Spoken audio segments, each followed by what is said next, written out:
Good evening, everyone. Welcome to the Daily Casts. A little sneak preview of what happens in the first 5 minutes of the stream there. And this was the page that you saw. Hello, everyone. I'm Ed. Thanks ever so much for joining me on Monday, the 22nd of March. I did have to look at the clock. Link Ping, good evening. Vern, good evening as well. Sanjay, good evening in the chat. Hi, how's it going? Oh, there you are. What are you doing in the chat? I thought you were in my headphones. I'm trying to interact with. I'm a person of the people. I'm just trying to. Well, thank you for joining as well. Thank you for having me. Incidentally, I never correct people on this, so you're going to be like, oh, I'm sorry, I should know, but it's not your fault. It's my fault. My name is pronounced Sanjay, like the thing in the sky and then the letter. But I never tell people. I should have told you before we started the stream. And I just set you up for failure. I knew that already, but don't I say Sanjay already? Oh no, you did. Did you? Sanjay, I think so. Did you? I heard you say that. I heard you say that to someone once, and I was like, I'm going to remember this. It's Sanjay. So maybe it's my accent, and I say like Sanjay, like that. Maybe. I said it. You know, I set myself up for failure here. Yeah, but this is good content. How's it going? Sanjay. It's not Sanjay, which is.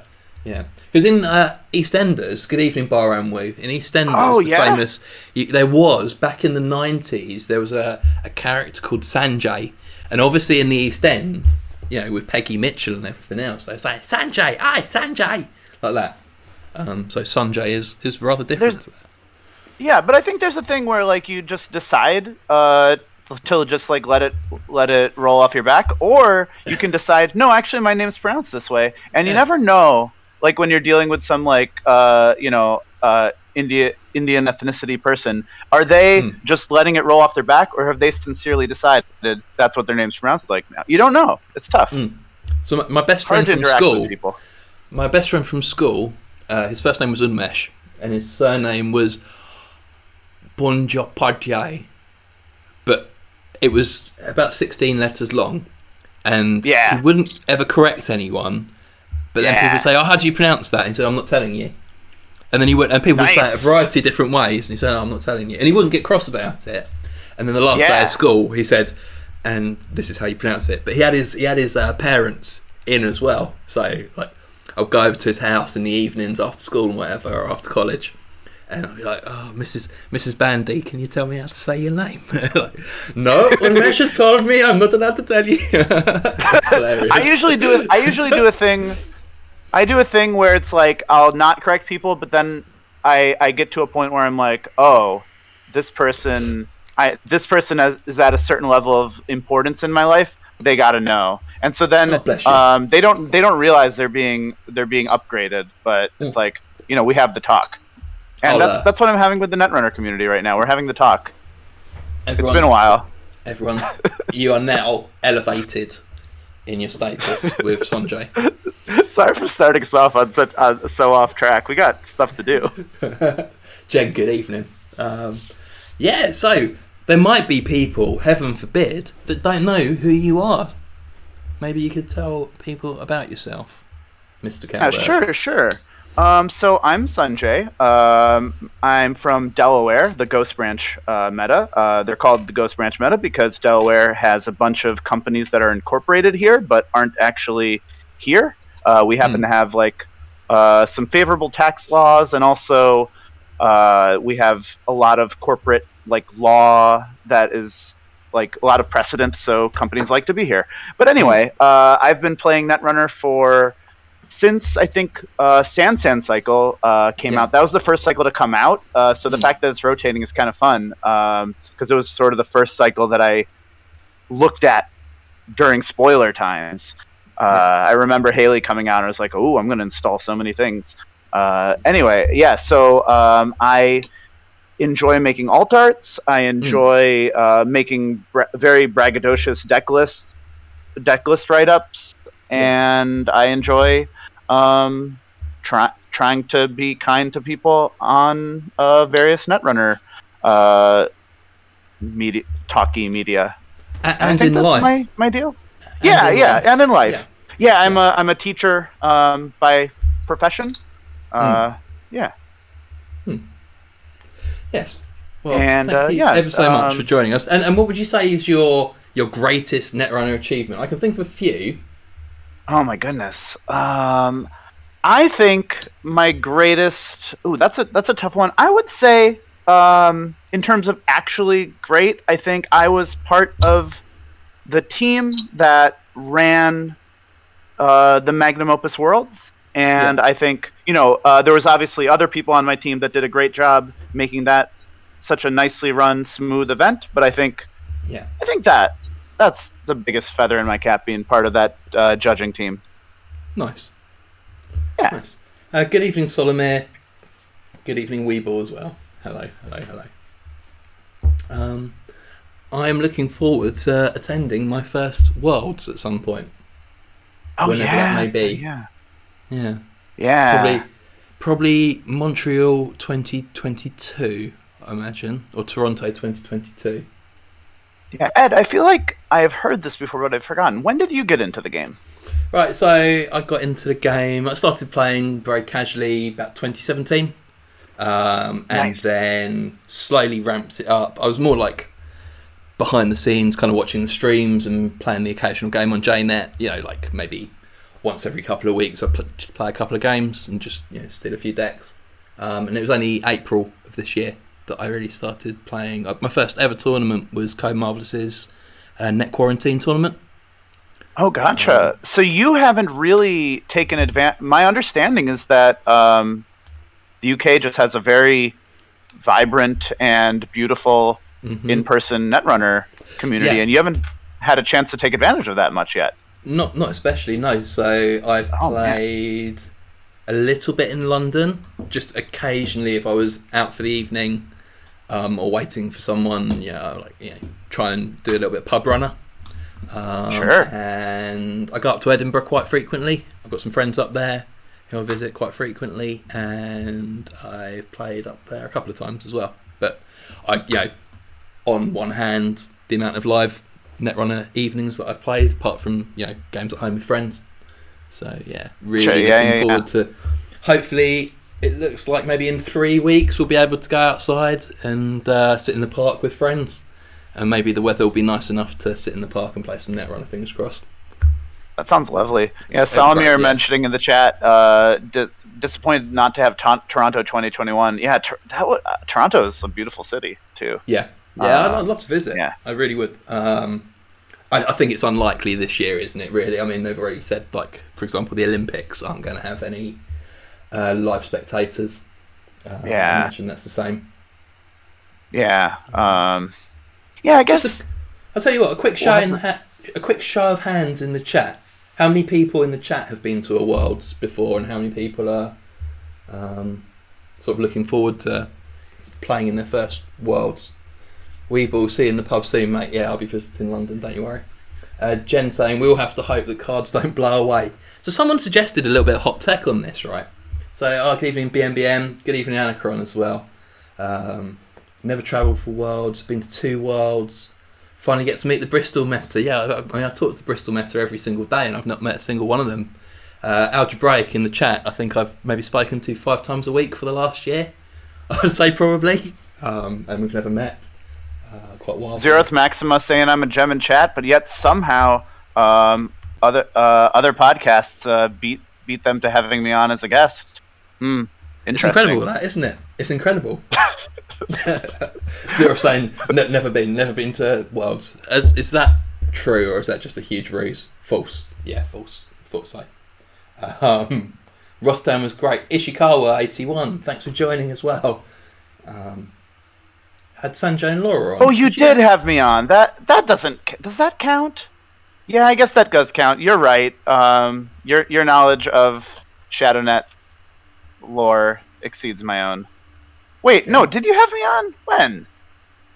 This is very suspicious. I think I know the ShadowNet episodes, and I this is embarrassing. I got my podcast confused again. Sorry, yes, we were going through. I don't think we're ever going to get through tonight. This is wonderful. Speaking of ruse, all cards in that BNBN's pointing out something that's very interesting, actually, and I don't know how many people have noticed. But sorry, while I'm just sorting this out, a little bit of park runner hot tech. If you sleeve your cards and you put pennies in the back of the cards, or the front of the cards, depending, then they won't blow away.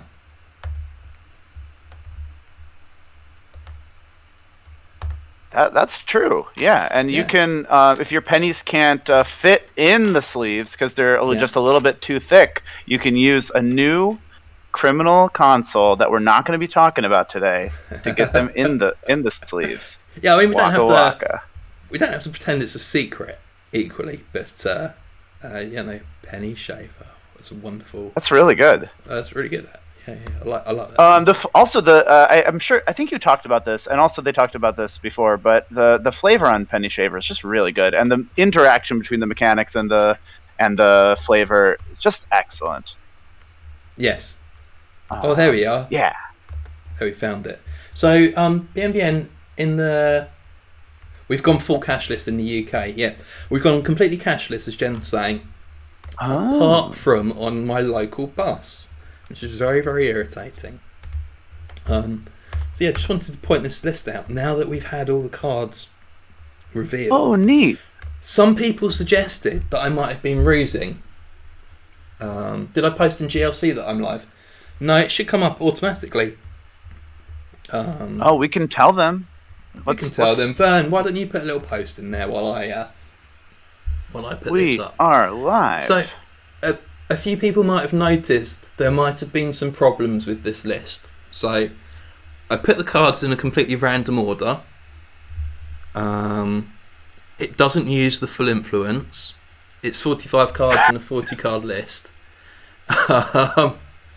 It misses 2 key cards. Yeah, there's something wrong with the bot at the moment. It misses 2 key cards for Zaya, including Penny Shaver.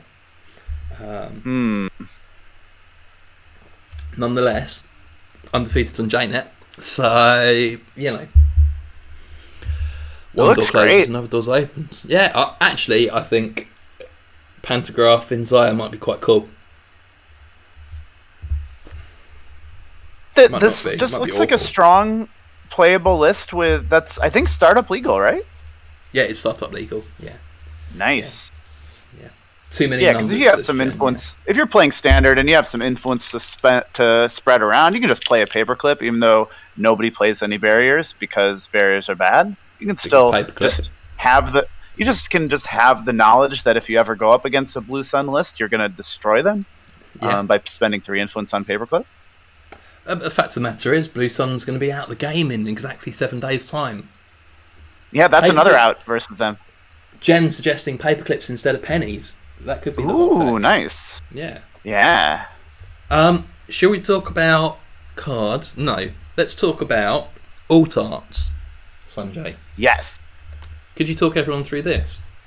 Yeah, so I've been making alt arts for a while. I started out making them as prize support for a Delaware tournament where the winner and also whoever got last place in a little round. What is it called when you play? In a league, got to commission an alt art. And since then, I've been giving commissions away as prizes for StimHack Online Cash Refresh tournaments. I once gave a prize for second place in Colorado Regionals, which was my best tournament performance. So then the next year, the person who got that same place got a prize. And so I've been making alt arts for a while. I have only just got my act together to put them up so people can get them.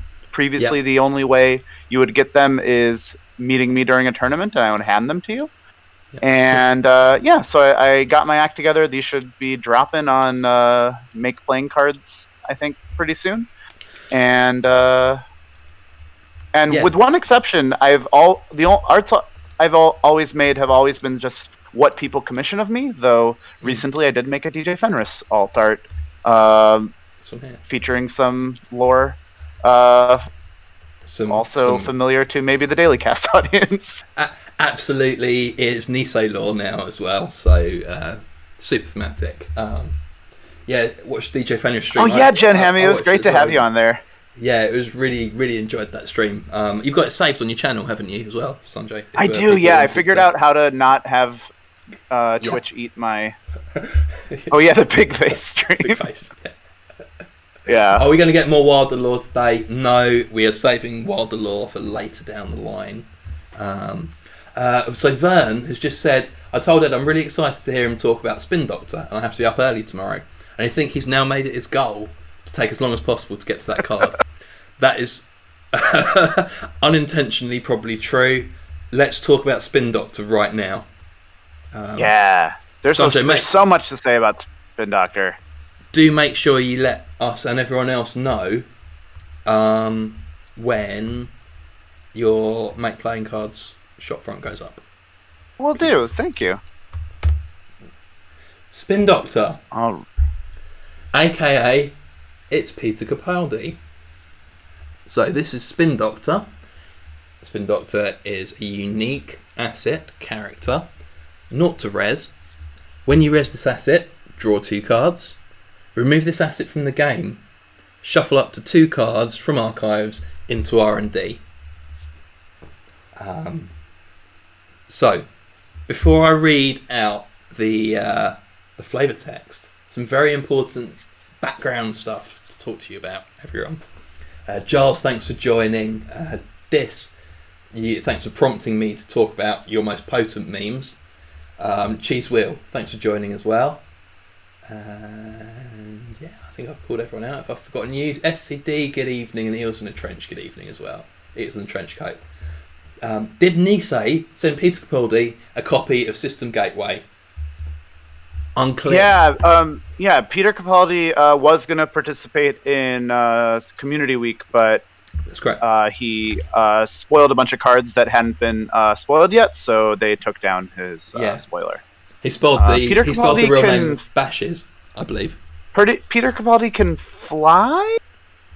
What is his deal? I don't know. Feel free to fill the chat with information on Peter Capaldi. So, I mean, this is a real ruse. Peter Petrelli is the character that saved the cheerleader, saved the world in that's who I'm thinking of. Heroes, okay. Which is a fantastic show. It's well worth a watch. Hasn't aged 17 years at all. Peter Capaldi is somebody else. Peter Capaldi is known for 2 things, Sanjay. One is he is the current Doctor Who, hence Spin Doctor, and more appropriately for the Spin Doctor, he plays Malcolm Tucker in a program. The Last Doctor Who, of course. Yes, it's currently a she. Yes. And Peter Capaldi plays a character called Malcolm Tucker in a show called The Thick of It, which is a political comedy drama from mid-noughties in the UK by Armando Iannucci. He is the press briefer, secretary, fixer man behind the scenes in Parliament, and he's Scottish and he's very sweary, very sweary. And this, as this was telling me, this was concerned that people might call this card Jackson Howard 2.0. And so the only way to get around that was to have the strongest meme possible of Peter Capaldi swearing in NBN. So the flavour text, it's worse than dead meat. Your project is too toxic to even feed to the vultures. If you don't want to join it in bloody memory hole, crawl onto every business show you can and wallow in blame like a pig in muck. Is probably the most sensitive I've heard Malcolm Tucker. But that is... I have to say, I'm extremely impressed that you picked out that the source of my confusion was I was getting Peter Capaldi confused with Peter Petrelli with not a lot of information to go on. That was very quite sharp, wasn't impressive. it? I was impressed myself. Yeah. I'm not going to say it in a Scottish accent. No, if anyone Scottish wants to come on. Also, a very good joke that I think they pointed out on the Winning Agenda was that Peter or that Spin Doctor is reminiscent of Jackson Howard, who came out in the Spin cycle. Amazing joke, amazing reference there. Yeah, that's very true. There was a doctor who, the format was the game was sick, and a doctor came along to make the game healthy, and it was the Spin Doctor, Jackson Howard. Yeah. That's really sharp, actually. Yeah. Yeah, I didn't catch that. Knows what they're doing. This saying Local Hero is a great movie that English people never heard of. I have never heard of Local Hero. Is this the most British A&R card ever printed? Yes. Everything's spelt correctly on it for starters. If you want a kind of US version, you've got the show Veep, which is the same writers and directors, I believe, and a similar program. Yeah, and so important to know for US alt art makers, if you want to make the game more accessible. Yeah. Incidentally, this is no benefit to anyone in the chat except if you're already in on it. I'm part of a Bodswash snake draft where the prize for finishing all your games is a very nice alt art of Spin Doctor made by Analyze Chris. I'm super excited to get it. That's very cool. Yeah. Nice. Nice. And it doesn't have Peter Petrelli on it, but that's okay. That's fine. That's fine. He's off busy saving the world and flying and whatever else he does. Does Peter Petrelli fly? Yeah, don't you remember this? Because he picks up. No, I haven't seen the show. Haven't you seen it? I'm not going to spoil it for you. Yeah, is Peter Petrelli the guy? All right. Sorry, no, my not knowing what happens in Heroes is too much of a sidetrack. I apologize to everyone. Yeah. I would recommend if you like comic books, you should watch it. It's very comic booky. Moo Man, thanks for following. I've been typing DZMZ Optimizer and I'm not going to stop. Yes. Everything's spelled correctly. What are the letters? What is the right letter combination? With an S. DZ... It's with an S, but it should be with an S. But unfortunately... Where's the S? There's been another typo, and DZMZ Optimizer is spelled with a Z. So there's 3 Z's in it. Yeah. Well, there shouldn't be. There should only be 2. Which is a shame. And Heroes was fun for a season and a half. Heroes was fun for. The fun thing about Peter Petrelli is the first episode he shows up in is called Genesis. Whoa. The cycle right before Spin. Wow, it all comes together. Wild. That is wild. Wow. Nisei really thought of everything. Not only did they make the Peter Capaldi reference, but they even anticipated that I would get it confused with Peter Petrelli, which is in itself a reference to the Genesis cycle. That's really brilliant. Just one step ahead on Nisei, this one. you have thought of it. Nisei, you've thought of everything. Good job. That's so impressive. Should we just go on to the next card? I mean, there's not a lot to say about this. It's not very good, is it? So one thing I love about this card mechanically is that, in terms of 2 being less than 3, and 2 shows up in 2 places in this card where Jackson had a 3. There's some things about this card that read like this is worse Jackson, but I really like that it's not strictly worse Jackson. It's not strictly weaker. Being able to draw 2 cards immediately is really nice. Being able to draw those cards as a surprise probably isn't the most important thing you can do, but it's really nice. Protect HQ in a surprise.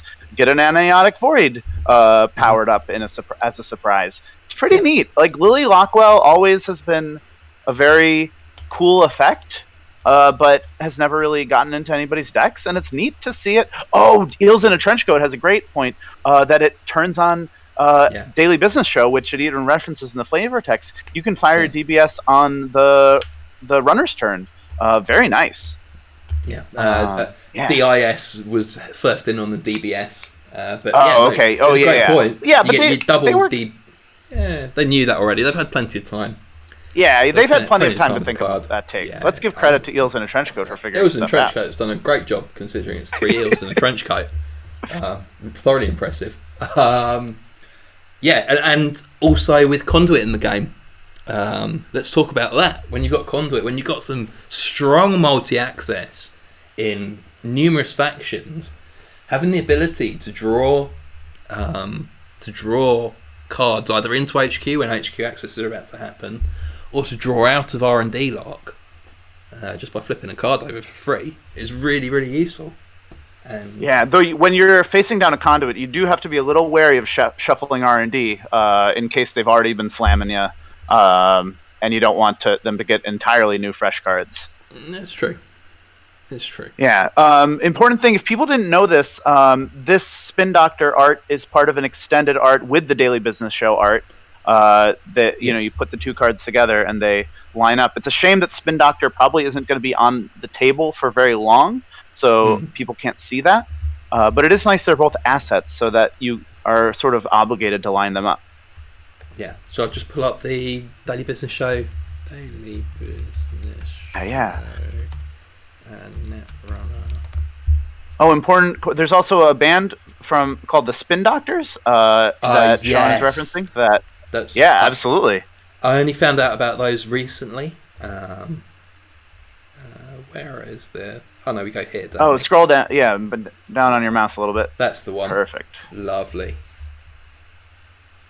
Are we going to zoom in? Oh yeah. So you put it right to the left of there.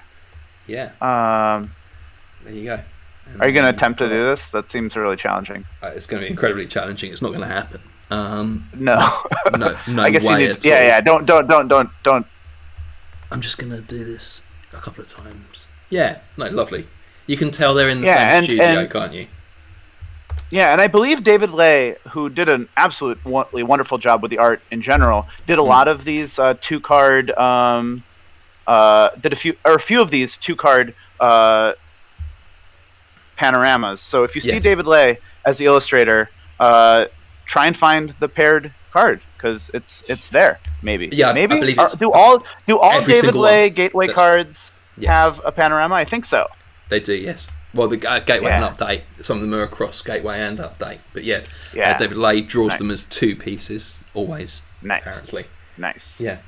It makes a diptych.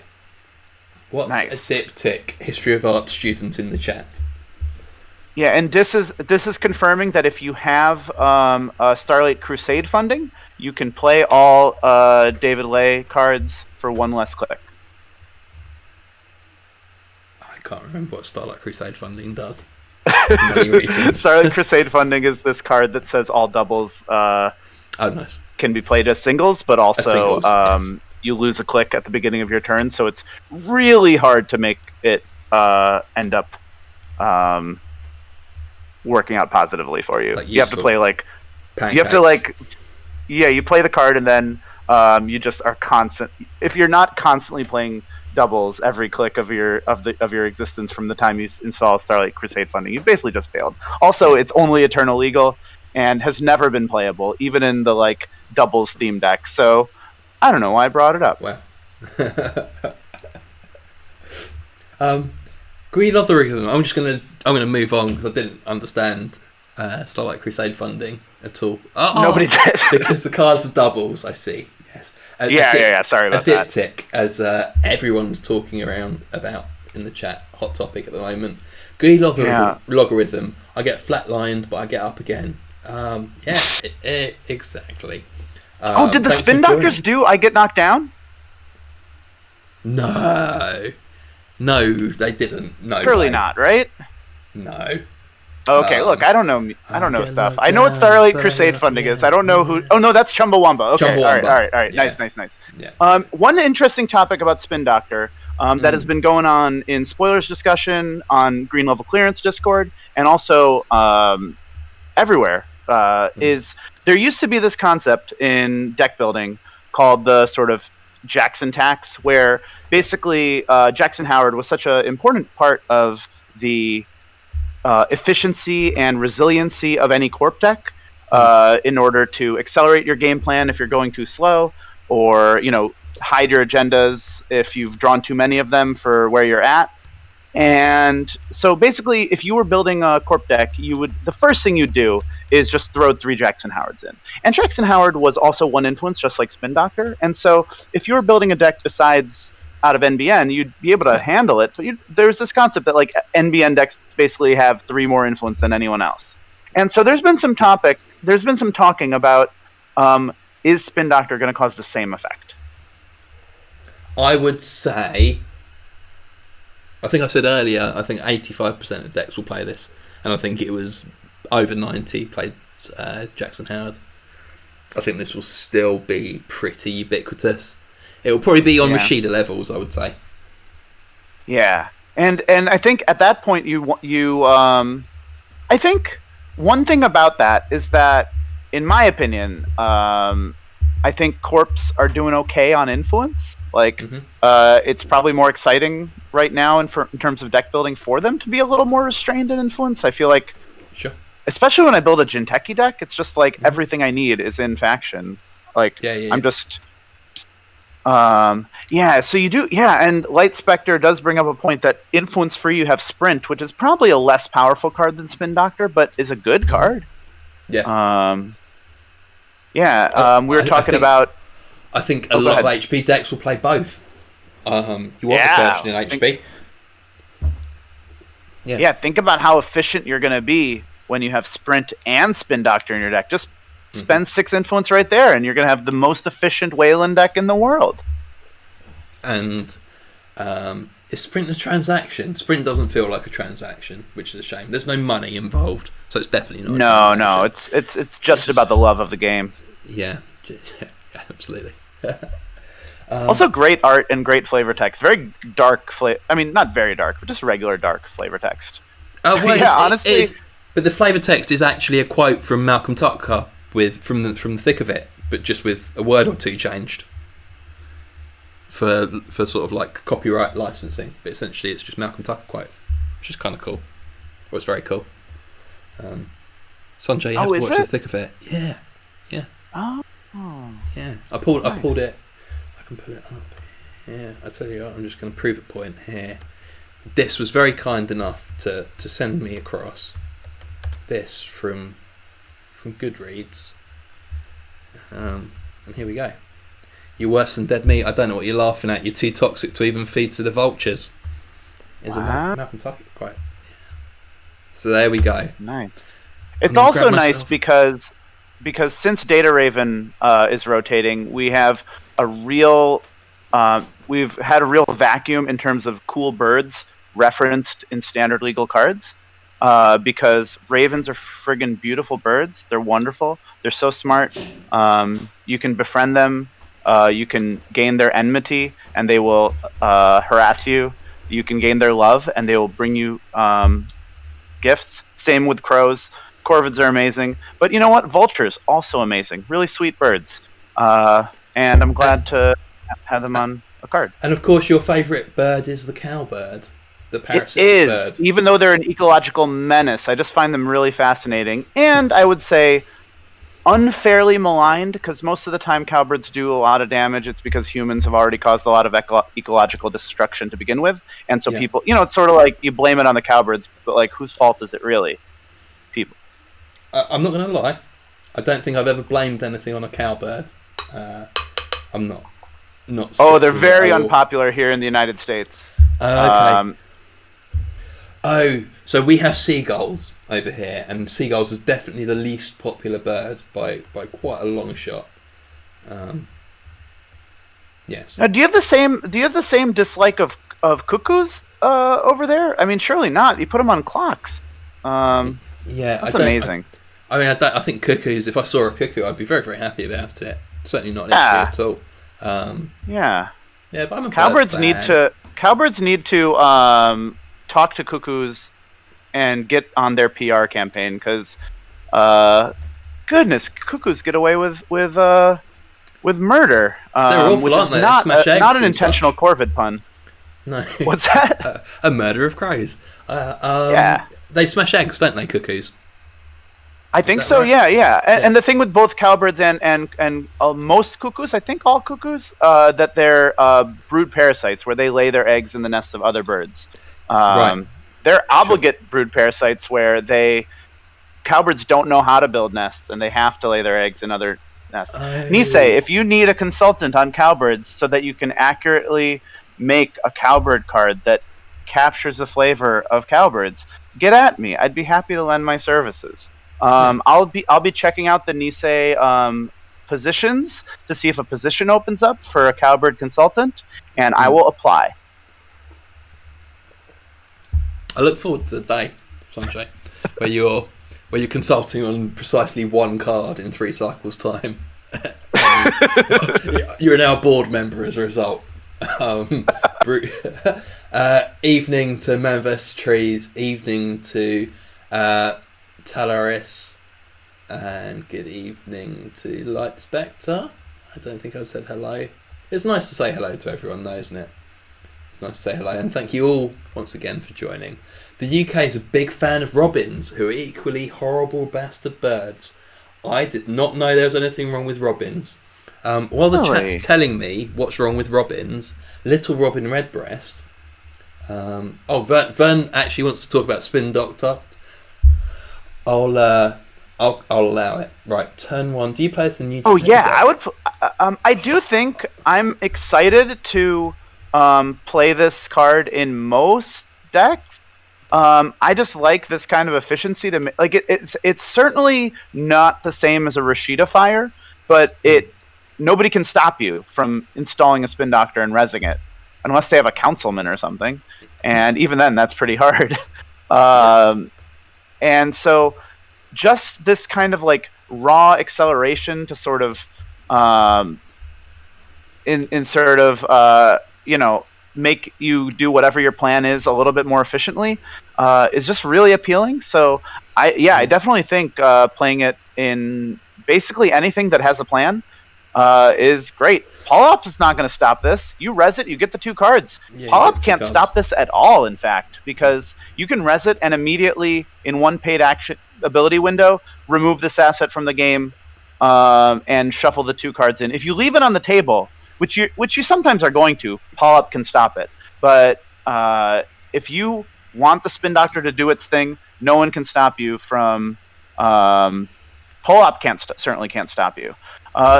There used to be a thing when Jackson Howard was legal where you might keep some agendas in your trash, in your archives, knowing that you have Jackson to save them whenever the runner runs archives or runs your Jackson. You just leave the Spin Doc. You just leave Jackson Howard on the table, and you'd be like, "What's the problem?"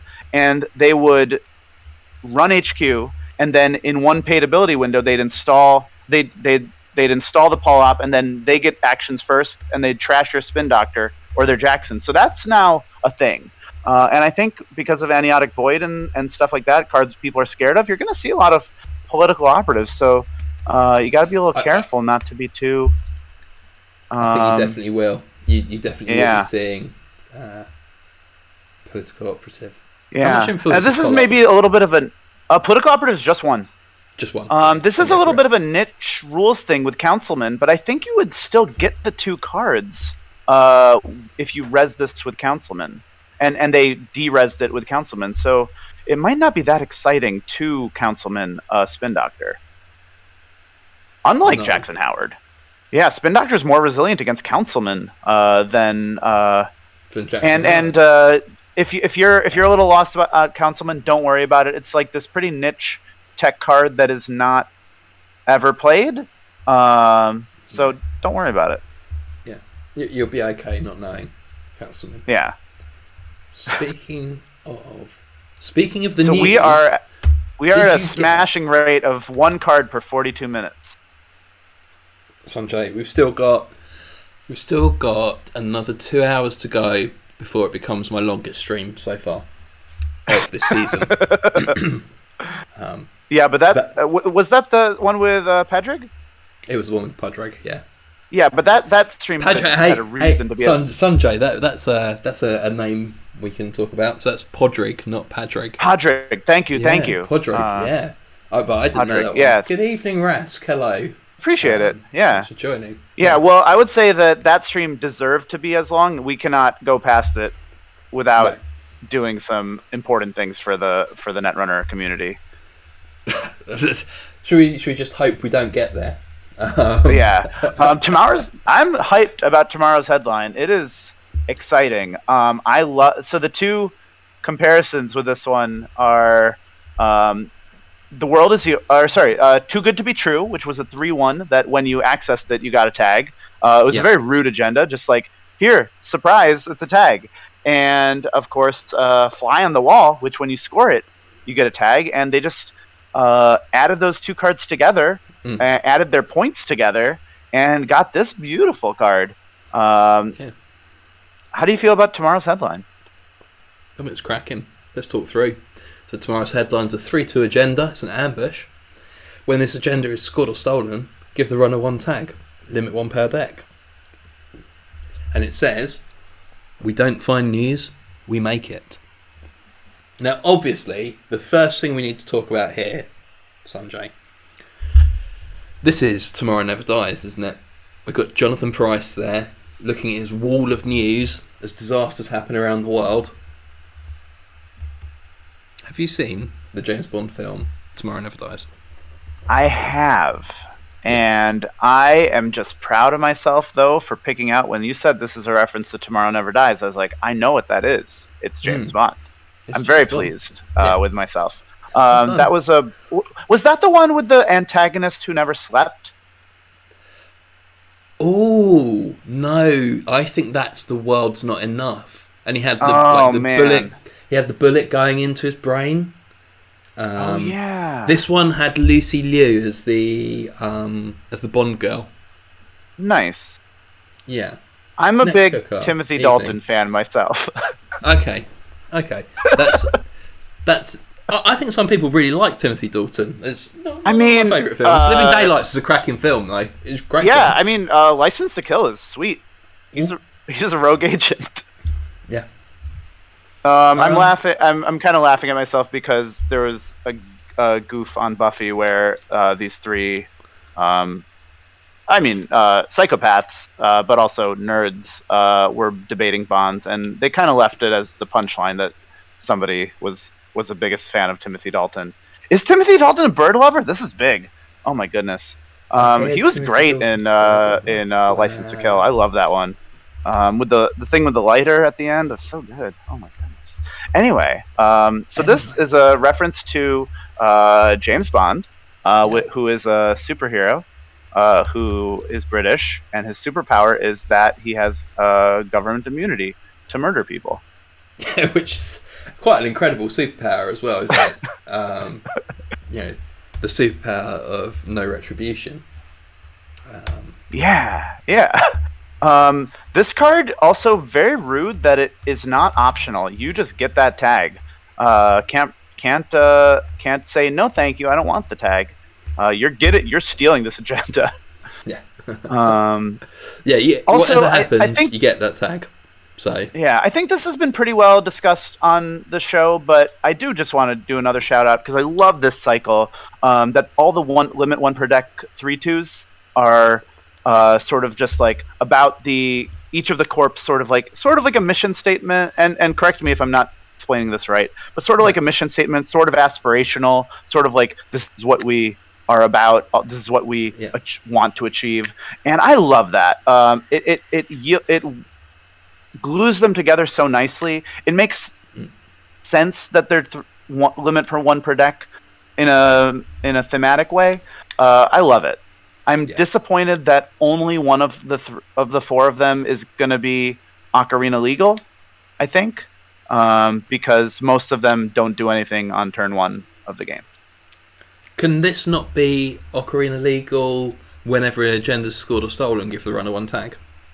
No. Well, so for Ocarina, if it has a when scored ability, it's just when you start the it's just when you start the game. You get its when scored ability. For those of you who don't know, Ocarina is a unsanctioned format where you get to play with your ID as an agenda or a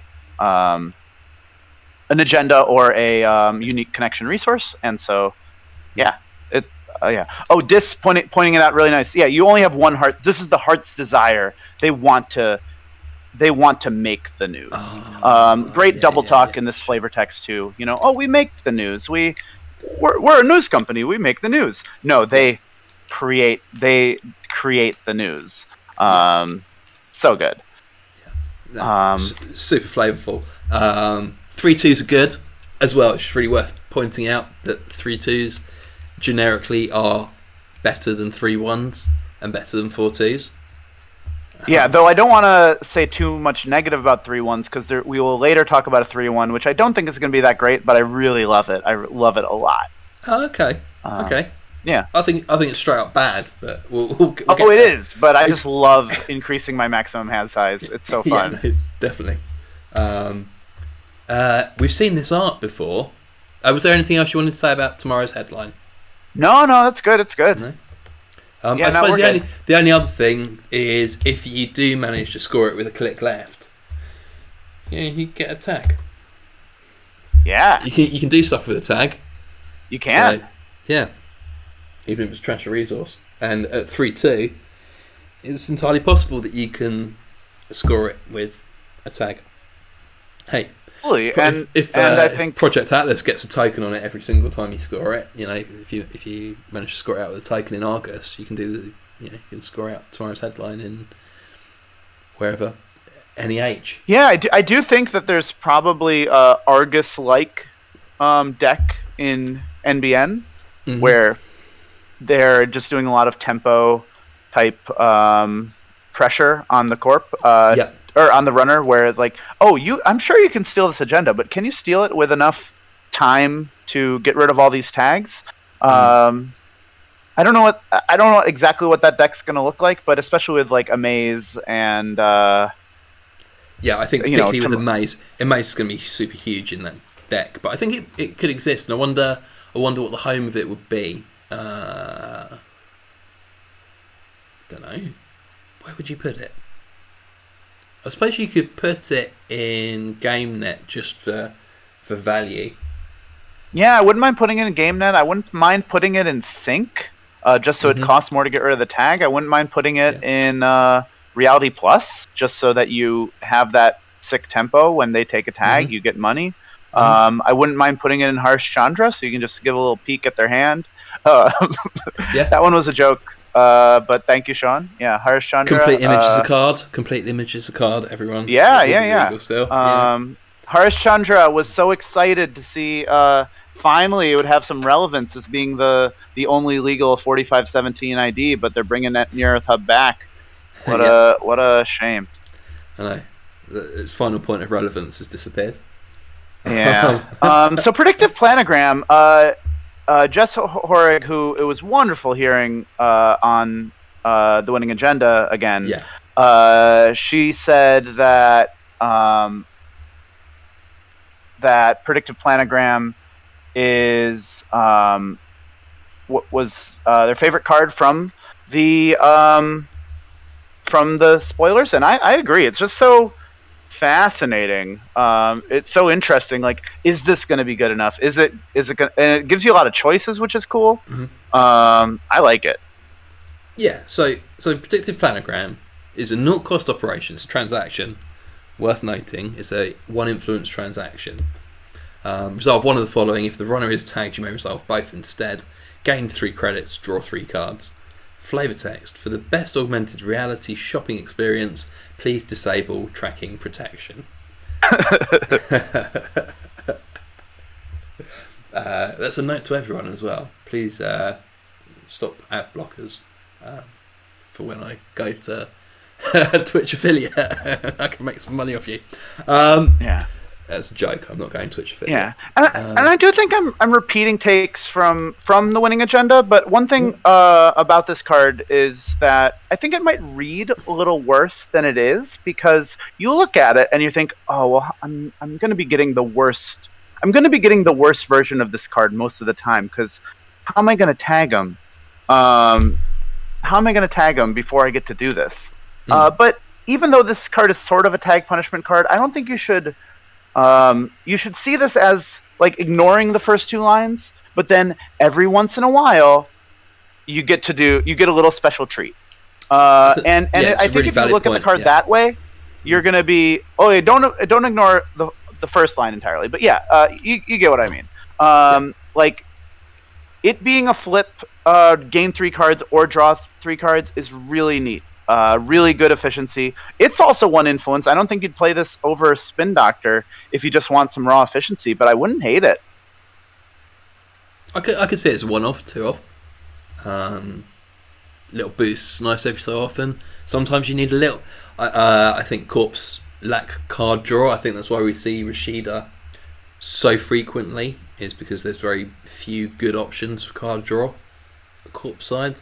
I think if you're building within Gateway only, and you're playing a Restoring Humanity deck, you're absolutely you're interested in all this card draw. So you're going to definitely play Predictive Planogram. I think you're going to find yourself a lot of the time in the situation where where 3 cards are what you want, or just 3 credits. I love the low influence cost.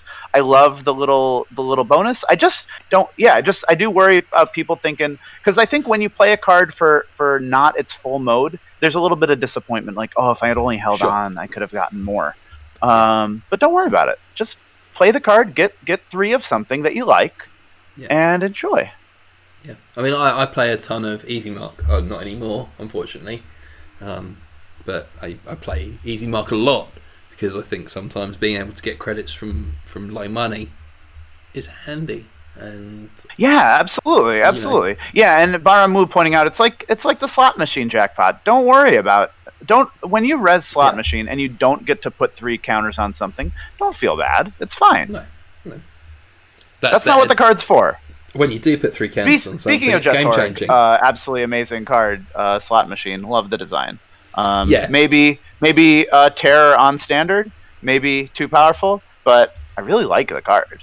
And I think it's worth noting that Slot Machine took all of 2 years to become a Terror in standard, and it's only the last 6 months that people are calling it a Terror in standard.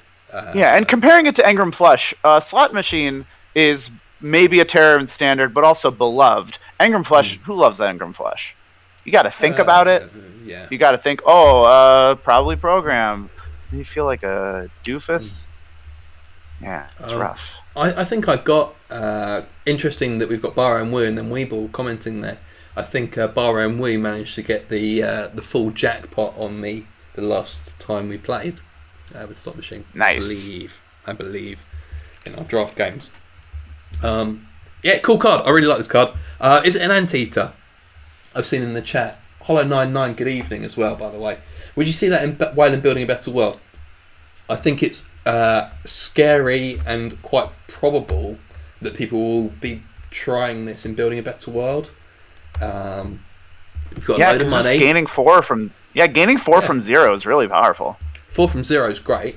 You've got a load of money already, and you could quite possibly put Hardened News into Building a Better World as well, and do some boom stuff. I think entirely possible. The big thing that I'm very excited about to find out with Predictive Planogram is to what extent are they going to embrace it on San Francisco, because they were big Green Beans fans, big fans of Beanstalk. Huge, yeah. Green Beans was an instant 3-off. Yeah, on the Corp side. Are they going to appreciate this green bean casserole? Are they going to be on that Predictive Planogram life? I can't wait to find out. Orbital, thanks for joining as well. Orbital of Slumscast fame. If I haven't shouted you out already, Lev K Tet. Good evening. I love the jogger energy. Yeah. Can we just confirm here? Have we got an Anteater? Is it a hippo? It's not a hippo, is it? It's not a hippo, no. Is it a rabbit? Is it a really fat rabbit? Had one too many dandelions. I do have one gripe about the art in this card.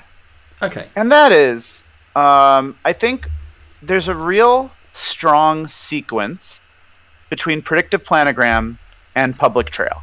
Yes. Like, this card is first, the art from this card is first, and then the art from Public Trail is second. Yes. And the sequence between this card and Public Trail feels very ambiguous to me. Which card goes first? Is the art telling you that you should play this first and then play Public Trail? That feels less good because, technically, predictive planogram is a tag punishment card. It's not the most inspiring line to like public trail somebody and then predictive planogram. That's not the thing that they're scared of. But it doesn't, like, the 1-2 punch doesn't line up the way I want it to. I think it's a minor critique. Quite definitely someone running to the aardvark, right? And then the aardvark turns into some algorithms. And it looks like, yeah. I don't even see the code. I just still see the aardvark, actually. Okay, so yeah, so on the left-hand side, we've got like numbers, and potentially they're not enjoying maths. They left school 10 years ago, and they thought they left maths behind them. And just to have numbers, and it's a little bit too much for them, harrowing memories, and they're walking away from it.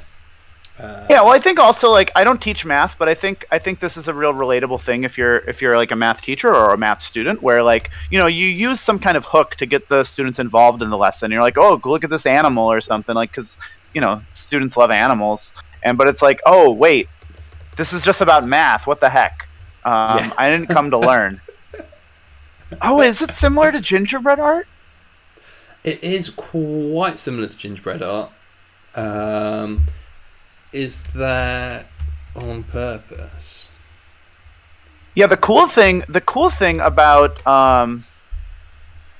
the public trial and the predictive planogram going sort of in an ambiguous order next to each other in terms of the art is you can have the person run back and forth to the anteater, like, wait, maybe I wanted that anteater. Yum, yum, yum. Delicious anteater. And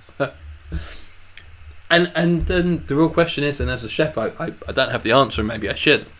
Are anteaters delicious?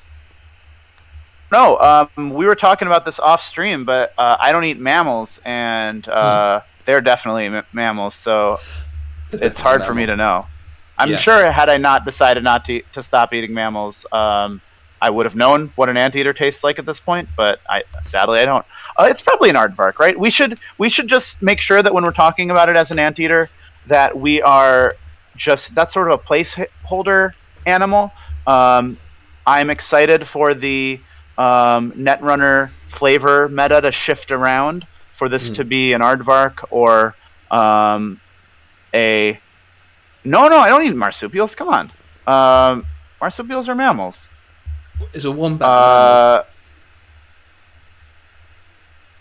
man, the things you learn about people's knowledge about clades by telling people that you don't eat mammals.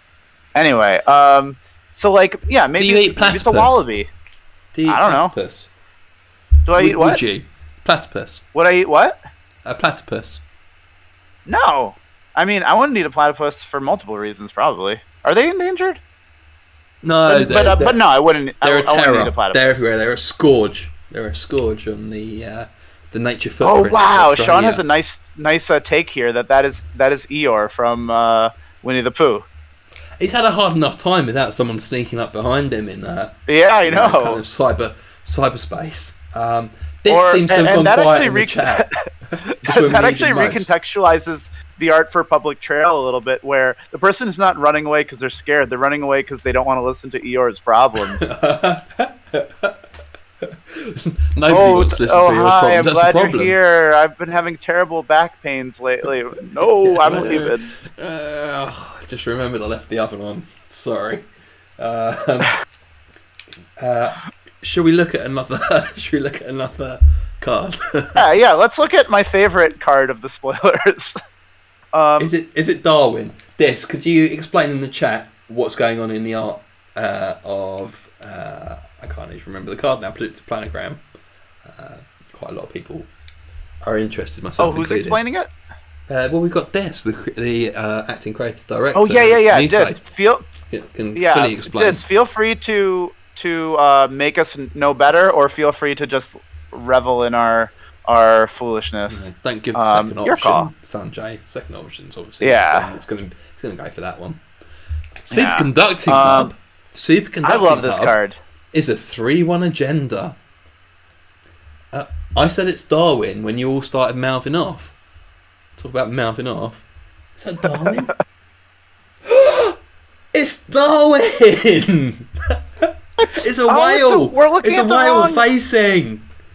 Oh. Isn't it? Oh. It's not facing away. Oh my goodness. But what's happening? Why has Darwin got a leg? Here. Darwin's always had legs. Is he? Yeah. They? Oh my goodness. Oh, I can't. I'm sorry. You know, this is like something that happens to every artist. It's something you do to artists where they draw a perfectly good drawing of something, and for some reason, people's brains just do the wrong thing. And they, you know, the artist for this didn't do anything wrong. It's great. It's a great Darwin, actually. I just. Okay, so that totally recontextualizes what's happening here, right? Does it? No, they're running towards Darwin, and then they're running away. Darwin's smiling. Darwin looks happy to have friends. Finally, had a tough time in Cyberdeck Sandbox era, and Darwin's just happy to have a friend, and then lo and behold, the friend turns them into a bunch of numbers and symbols, and then just like casually strolls off. Important point from Sadstug. Where's the dorsal fin? Yeah. Yeah. So here's the question that I think we've come to is Darwin the Eeyore of the Netrunner universe? Because of the Android universe of the FFG universe, because Darwin has had a lot of bad things happen to them. Yeah. I wouldn't be surprised if when you're talking to Darwin... Bad things didn't happen to Eeyore. Eeyore was miserable first. Yeah, that's true. Yeah. But you might get the same vibe from Darwin when you're talking to Darwin. Like, oh bother, Cyberdeck Sandbox. Platonic Solid in the chat, just maybe raising the bar with their average takes. I think that's still Exile. If it's Exile running towards Darwin, things could get really confusing. I said "oh bother," and I think that's actually Pooh's catchphrase, which is remarkable that you have a character whose whole gimmick is being depressed, and there's an entirely different character whose catchphrase is "oh bother." Amazing. Yeah. Sure, let's talk about Superconducting Hub before. I love Superconducting Hub. Right, it's a 3/1 agenda. It's an expansion. It's an expansion agenda. When you score this agenda, you may draw 2 cards. You get +2 maximum hand size with Earth-Lunar communications, saving microseconds, returns mega credits. Smooth. I'm gonna tell you what card this most reminds me of. It reminds me of The World Is Yours, a rotated NBN ID, which I played quite a lot of. I really enjoyed it, because the thing is, having a big hand size doesn't win you the game, doesn't do anything solid, but it just feels nice. Having a hand size of 7, maybe 8 if you're playing this in HB Precision Design, it feels amazing. Now, is it worth putting a 3/1 in your deck? No, but if you put it in your deck and you score it, are you going to have a delightful time? Yes. I guarantee that. Yes.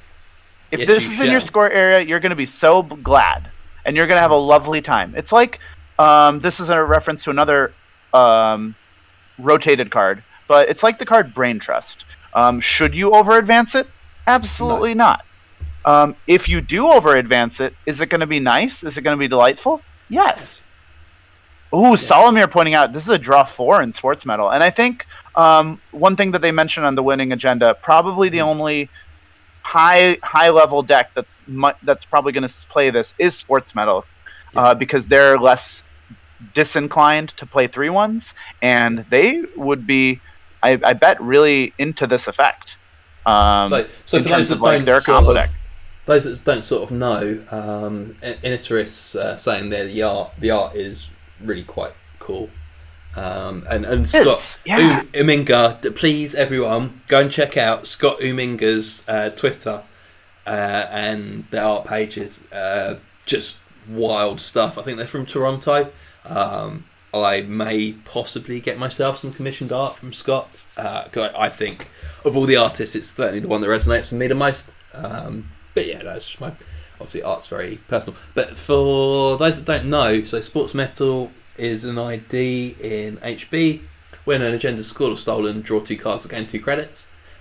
You can do quite a lot of combo decks out of there, where typically you'd have 23-1 agendas in your deck, and you'd score and steal lots of agendas and then play a card called Game Changer. And the card Game Changer will give you clicks for the amount of agenda points in the runner's score area. So you're quite happy to feed the runner agendas, 3-1 agendas, and then Game Changer out and win the game. Yeah, sadly, Harpsichord rotated, because I have seen some very strong Game Changer Harpsichord decks in my but that rotated. So did I even remember to put Game Changer in that awful Harpsichord deck? Yeah. I mean, how do you think I won a game with it? There was actually a Game Changer in there. Oh, that's really good to hear. I did put something sensible in there. I'm just impressed you won a game with it, Sanjay. I am impressed. too. Yeah. Do you know, I wish I'd recorded it, but I was very close to beating Tristan with that deck, actually. I got to 5 points, and Tristan was down and out, and then I just ran out of steam, and I couldn't do anything. Makes sense. I mean, you put no econ cards in that No, there was no econ cards. There was nothing. There was nothing at all. Anyway, moving on from that travesty. Yeah. So yeah, superconducting hub. Incidentally, so this is not going to be automatically added into Ocarina. And it's probably not that strong of an Ocarina ID, but if a champion wants to add this as their champion card, because the neutral cards don't get automatically added on, I think this is a cool ID. Just putting that out there. Would you start with hand size 7? Yeah, you'd have hand size 7 and you'd draw 2 cards. Yeah. So you'd start the game with click 1. 7 card hand. You've got 8 cards. Yeah, you'd be like Andromeda, except you wouldn't have to just get rid of your cards. That's really cool. Yeah. That's really cool, actually. I know. But not legal yet. Somebody has to pick it. Anyway. Interesting diss in the chat, just giving a little bit of Scott lore. Scott's a joy to work with. Their preliminary sketches or artworks on their own. Really, I'll say it again. I've said it about 4 times now, but go and check out Scott's work. I just think it's magnificent. Giles saying, I was running 2 Hyperloops with my cable style Sansan Asa. I just swapped 2 hubs instead. Nice. Interesting. Yeah, because Giles was mentioning that this could have game in Asa group. I believe it. I think. Well, you lose court, don't you? What's that? You lose cybernetics court. You don't. Cybernetics court's gotta. No, you do. Yeah, that feels like a very Sansan card, right? It's very Sansan, cybernetics court. Cybernetics court is in the cycle where it's like this is us. This is the corp showing off. It's their Worlds of Tomorrow card, right? Yeah. Yeah. Yeah. Yeah. Yes, it is. Yeah. It's Worlds of Tomorrow. Yeah, I really like the lore of Netrunner, and I'm not perfect at this, but I do think that I'm a little disappointed with people who have been playing for a while when they can't intuit what cycle a card is in. And sometimes it's hard. Sometimes, of course, you think, oh, that's in Sansan, but that's actually in Moonbot or whatever. But, you get people with these bizarre, like there's it's like this card about climbing up the beanstalk. They don't realize it's in Lunar. The card that's there's a card that's clearly on Mars, and they don't know it's in Red Sands. It's just shameful. And if you're new to the game, Temple of the Liberated Mind, where's that going to be? Yeah, exactly. It literally says Temple and Mind. But I was surprised the other day that Tech Trader was in Mumbat Cycle and not in Sansan Cycle. Yeah, totally understandable. Blew my mind. But absolutely. Yeah, but if you don't know who Rachel Beckman is, shame on you. Well, shame on me. That only goes towards players who've been playing for a while. If you're new, you're good. Don't worry about it. I'm not judging you. But if you've been playing for a while, if you have like, 1,000 posts on Stim Slack because you're a friggin' nerd and you don't have a life, and you don't know what set Navi Mumbai Grid is, you're like, oh, is Navi Mumbai Grid rotating? You should be embarrassed. Yeah. We've got some people in the chat. For yourself. Some people in the chat feeling really called out. My viewing figures have gone down by 45 in the last 30 seconds. Sanjay, speaking of which, we've got Cookbook. Oh my goodness! I'm just going to go and grab a drink. I'm going to grab a drink. Would you like to read out the card to our esteemed viewers? Yeah, sure. So this is one cost. Actually, before I read out the card, I just want to say that no, I'll talk about this later. Never mind. It's a virtual resource, meaning you can install it with the Gachapon and stuff, and you can play it in Apex if you want. Whenever you install a virus program, you may place one virus token counter on it. It awaits on an unlabeled memstrip far below the deepest tab. Angry, desperate souls seek it out, hungry for power to change a brutal world. Once they can stomach no more bitter revenge, they return to that nameless tunnel, a book. The book, A Recipe Thicker, which is a Heinlein urban legend. The art is by Kat Shen, who will be on Sunday doing a How I Did My Art stream. I'm really looking forward to it. You should check it out. And the art for all these cards is banging. 3 p.m. It's 3 p.m. Eastern, isn't it? 2 or 3 p.m. Eastern. Yeah. Hosted by Bushi. If Bushi's in the chat. Normally is, but you never know. 7 p.m. GMT. It's going to be British Standard Time, I believe. British Summertime. BST by then. So then we won't know what time it is anywhere. Then it'll be very confusing on Sunday. But yeah, no, Kisra Kat is going to be talking about art, and this art's wild. The whole cycle of art here is just an absolute delight. The whole thing. I think we'll say it with every single card, but this is probably, in my opinion, the strongest in-house art that Nisei's had. Is this in-house? I think it's. I assume they paid them for it, right? I don't know. Does in-house mean they don't pay them? Pay the artist? I don't know. That might not be public knowledge one way or the other, but I... Okay, yeah. Don't worry. I made an assumption anyway, there, yeah, I mean, I would say it's some of the strongest art without any qualifications. You're too right. Kat is amazing. And good. Yeah. I mean Kat is an artist by trade. So, I wish everybody was getting paid because you definitely put in the hours, but anyway, I'm glad Kat's getting paid. But can I have a little moan about this card's name? I need sort of I don't want to go to Nisei prison permission. Will Ed be paid by the word for Luke versus Steve? I hope so. I hope you have that financial incentive just causing you to ramp up the word count. No. It could be a problem, the amount of words I've already written. Not just Nisei, but actually Asmodee would probably not be able to afford me the amount I've written. What do you think of Cookbook while I'm waiting for confirmation I'm allowed to say what the proper name for this is? I like it. I think it is interesting because it both lights up, I think, just efficiency brains. I think if you were a spike kind of player, so if you're a player who's very interested in having the most efficient deck and not as motivated as doing wacky things, I think you still consider this card because it gives you a lot of efficiency that you might not otherwise have. It lets you install an Almakua for one strength, which is often really good to get past a border control, since you don't want to install a Fractor since nobody has any other barriers anyway.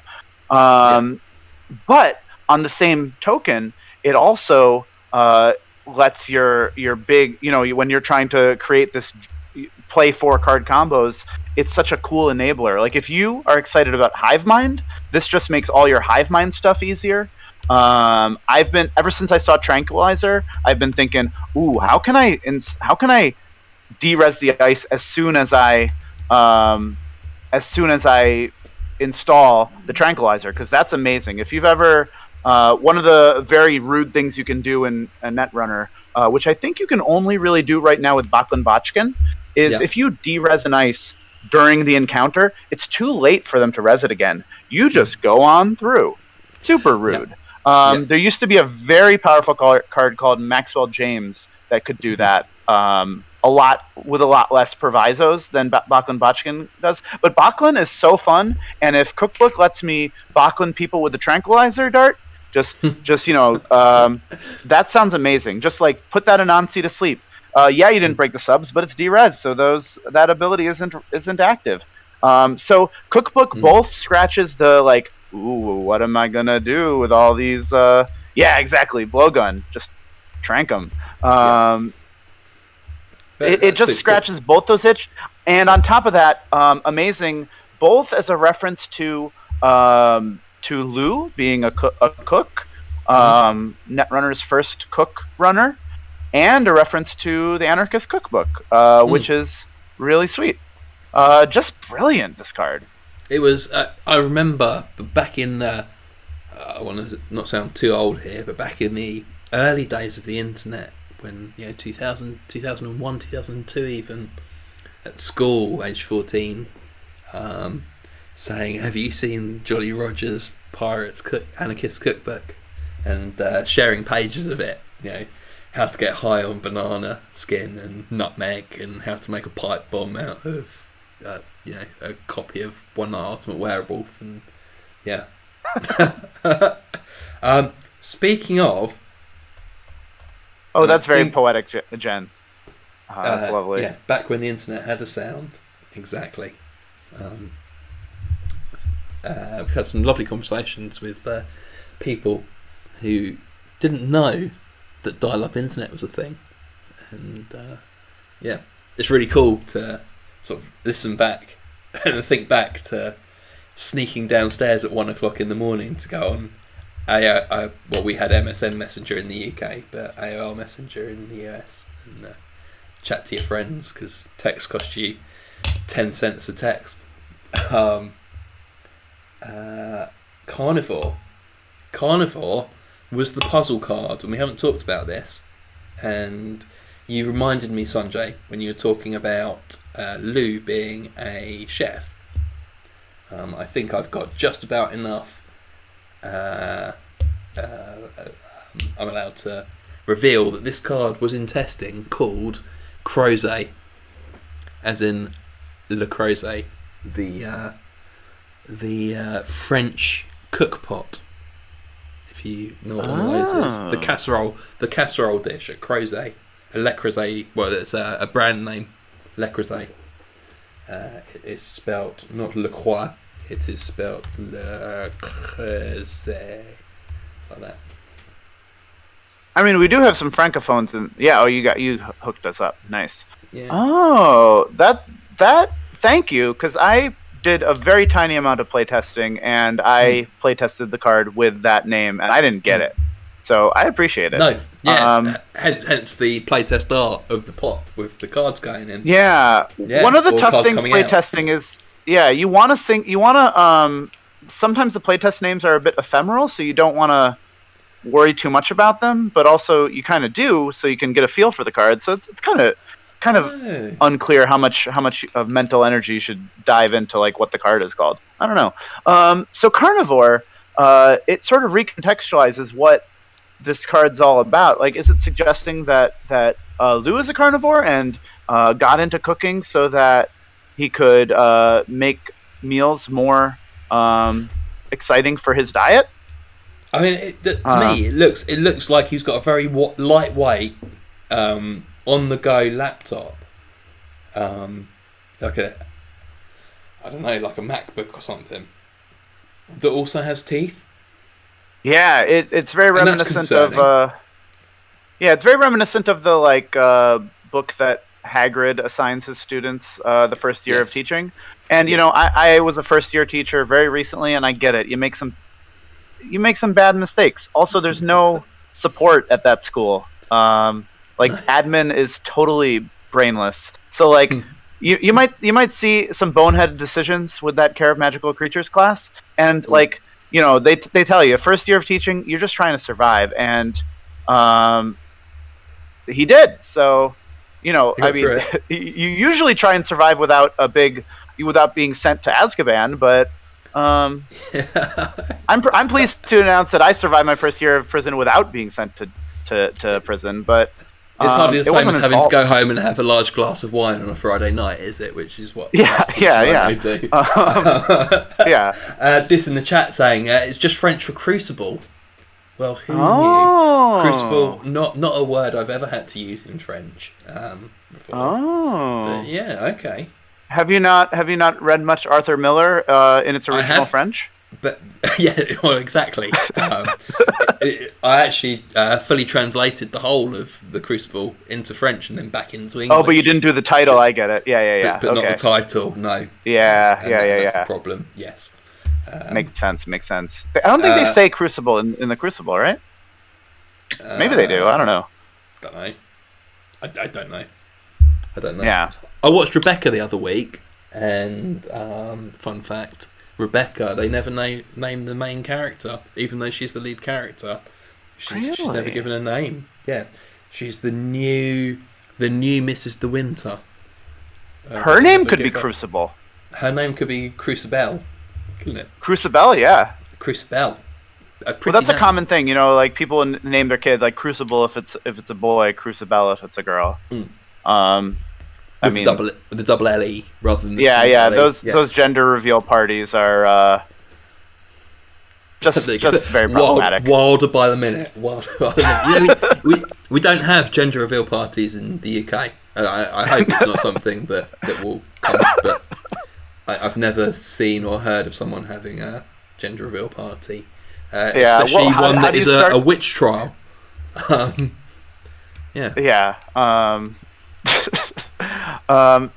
So this card, something about this card that I feel I really hope this wasn't an intended connection that Limes was trying to make.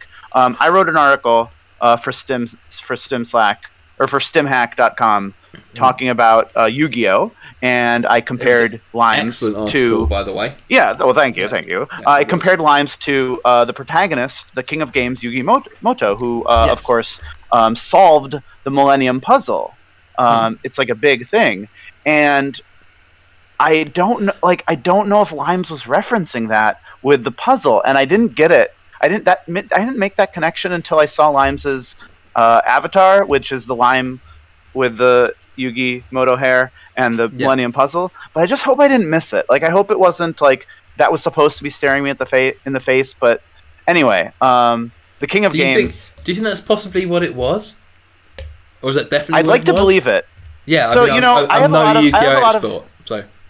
Well, I have a lot of beliefs about Netrunner, and some of them are confirmed canon by the people who are in charge of the game, like Steve and Lou being in love with each other, or at least having a tryst. And some of them are unofficial, like did Limes do his spoiler just to reference my StimHack article?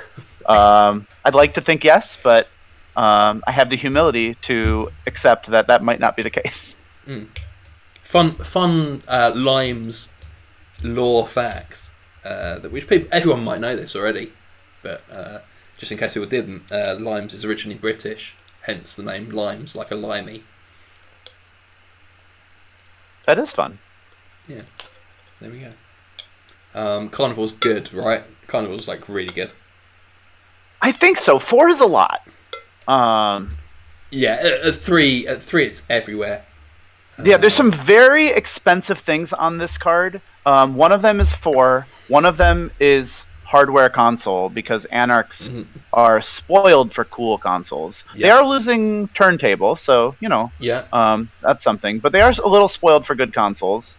And 3 is a little high, because I think Shapers might be interested in this. You think Shapers might be interested in this?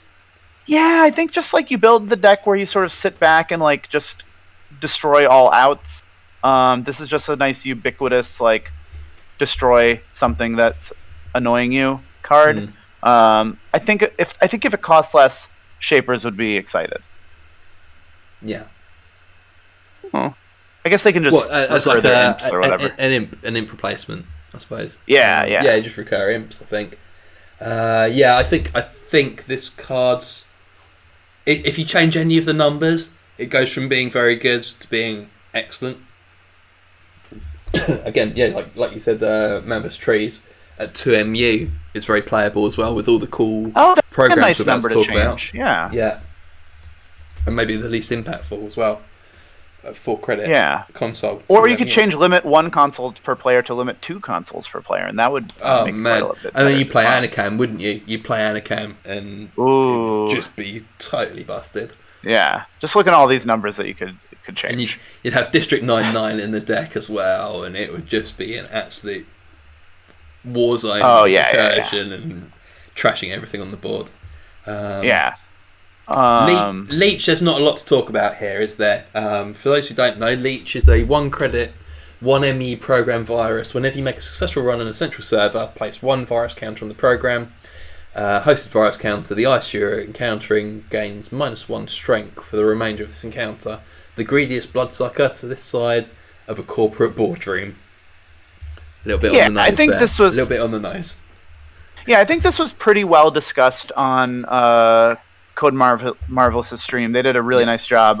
Rob had absolutely wonderful deadpan delivery talking about how important and what a big upgrade the new wording on Leech is over Data Sucker. If you, it can be a little bit of a cognitive puzzle to look at Data Sucker and Leech and figure out what is even different. The solution, and I'll mute your audio right now if you don't want it spoiled for you. We'll give everyone 5 seconds. We'll give everyone 5 seconds. What's the solution? If you don't know already, I'd like to see the first person in the chat to answer what's the case where there's a difference. I was joking, but yes. Yeah. No entries to this puzzle. The big thing for Leech is it doesn't say resed ice. And so, of course, if you're encountering an ice which isn't res, which you can do like Light Spectre says with Archangel, with Sapper, or something like that, you couldn't use Data Sucker, but you can use Leech, which isn't that important. It's a nice upgrade because it's a little unintuitive that you can't use Data Sucker on Archangel. So it's a nice upgrade. I think I think you're right that there's not much to talk about because Data Sucker is a pretty known card. Though Data Sucker is also a very cool card, a very, I guess, it's in the history of the game very ubiquitous. I think it's interesting that it's here in this form. I've read some confusion maybe about like why did they do this instead of reprinting Data Sucker, which is I think the answer to that I've seen so far, and I'm paraphrasing and secondhand telling. So if people from Nisei want to clarify it, please do. But my understanding is that when they were developing Gateway, they might have started out with a few more reprints instead of just Sure Gamble and Hedge Fund, and so slowly those kind of got paired away, and at that point it made sense to fix the wording on Data Sucker and make it not a reprint, and then that allows you to sort of reprint it in perpetuity, even when you're working towards the goal of not having any FFG cards in the game. So I will tell you this: if you have an alt art for Data Sucker, if you have a card for Data Sucker that you really like, keep playing it. No one will stop you. Anyone's going to stop you. No, just keep doing it. You don't. I would say this, and this is only valid for my tournaments. But if you come to my tournament and you have a Data Sucker, you don't even need to put a piece of paper in front of it saying this is a Leech. Don't worry about it. Just play your Data Sucker. As long as I don't find 3 Leeches in there as well, you'll be fine. Imagine. But yeah, I think I think that's all I wanted to say about Leech. Did you have anything? No, I don't think there's a lot to say. I think it's worth noting that while System Update will rotate hopefully every 1.5 to 2 years, System Gateway is in for the long haul, and not knowing what copyright stuff will look like down the line, it's just a bit of a fail-safe to have Leech in the card pool rather than data sucker in the card pool. Yeah. I think it's perfectly reasonable and understandable. Unstressful. Also, absolutely slamming art. Not only looks great, but also has a lot of like distinctive features. Like you can make out the leech on the cookbook art, and it's so distinctive. Even though only a few pixels are dedicated to representing that leech, Kat did such a great job like creating a distinctive card, a distinctive character in that leech. Great job. Very cool. Yeah. Very cool. Speaking of I'm thrilled Data Sucker's still legal, incidentally. I'm just glad that I don't have to get rid of my Acacia deck, because I've really been enjoying it. And will you be playing Acacia more when you see this card here? Fermentor. Oh my goodness, what a fork! This is what a fork is all about. It's incredibly stressful, actually, isn't it, as a corp, unless you're packing all of the sandboxes and all the Cyberdex forest suites. Ed, I have a question for you. Go. If I install this and I install an Acacia, how can you, the corp, win the game? I don't think you can. What if there's this and Acacia? I install Acacia. The amount of money you'll have will be beyond comprehension. I know. It's a lock. Pack your bags, everyone. It's time to go. Yeah. Credits back in the box. Fermentor's a one-cost, 1 MU program. When you install it and when your turn begins, place 1 virus counter on it. Click and trash it. Gain 2 for each hosted virus counter. Simple. Money. Not a lot else to add. It's got great synergy with the other cards in set. There's attention to a cook. Each processing cycle sweetens the pot and raises the heat. I stir all night, but few have my appetite for danger. Ed Fortune. Does that... Now, you're a cook. Does that track? I think the quote... Oh, no, sorry, it's Lou. I thought it was me. I thought I wrote that flavour text. I thought that was my Patreon reward was that flavour text. But no, alas. Yeah, incredibly so. It's quite romantic. It's quite a romantic portrayal of a chef, but yeah. I think it's what people think chefs are like. But yeah. Yeah. I mean, the main things when I think of a chef, I think in love with a criminal con man. I think of a wolf man on the moon. And the other chef stereotype is that each processing cycle sweetens a pot and raises the heat. Yeah, and that's probably very true. Each processing cycle sweetens the pot. Oh, this art is so good. It's a little less like a character than Leech, but it's so beautiful. And I don't think you want this to be a character, because it's something you just sit around. It's not doing stuff to people. Absolutely stellar. It's an interesting card. They're pretty... I think if your Mew was unconstrained, this would be a pretty nice econ card, because you just put it down, you just gain 2 for a while, and if they don't purge... If they purge, they're taking some time off or whatever, and if they don't purge, you cash it in 3 turns, and you basically built yourself a daily cast, right? Daily cast is pay 3, gain 8. This is pay 1, gain 5. Or gain 6. That's the same. Yes. That said, that's only true in the condition where your Mew is not constrained. So it's interesting. It's got a lot of, and this is something that's very cool about viruses, where that's true. You do have to click to cache it, so it's not as good as daily cast after 3 clicks. That's a good point. It is 2 clicks. But they were very. I think they were a little bit down on this card on the Code Marvelous stream, and I wonder about it. I guess it just depends on how frequent. Like, surely the corp can't just purge because you have. Because the thing is, this doesn't go away when they purge. You just have to. Are you just going to say, okay, I'm going to purge every 3 turns so that you can never get that, great fermenter value? I don't know. It's really interesting card. I think you struggle. Cool. I think you struggle to find a place for it in a deck, but I am also expecting to be proved wrong, and I think a strong deck will play it. But I don't think it will be generally good. Yeah, that's fair. Yeah, it is better than Zona Azul shipping. I agree. Yeah, strongly better. Yes. And better than Trimoff Contact, a card that flatlined me on stream very recently. I missed that. Ooh. Yeah. I missed that happening. It was a little sad.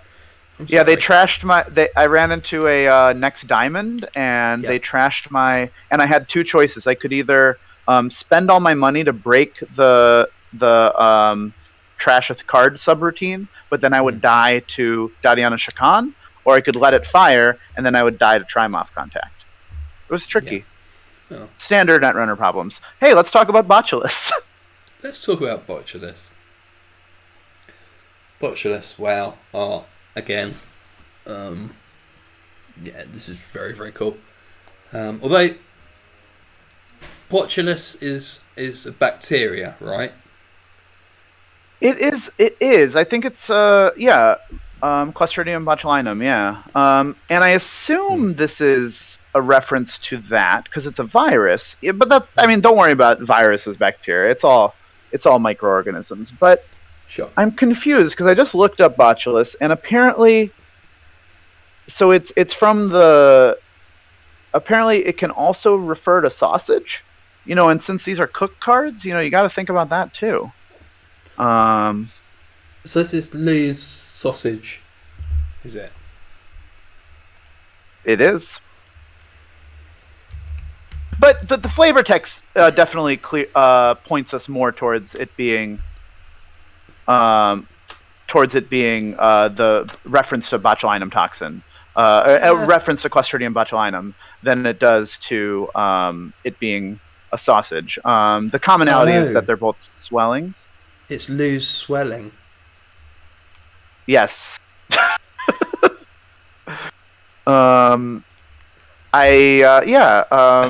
Was it something you ate, or are you just happy to see me?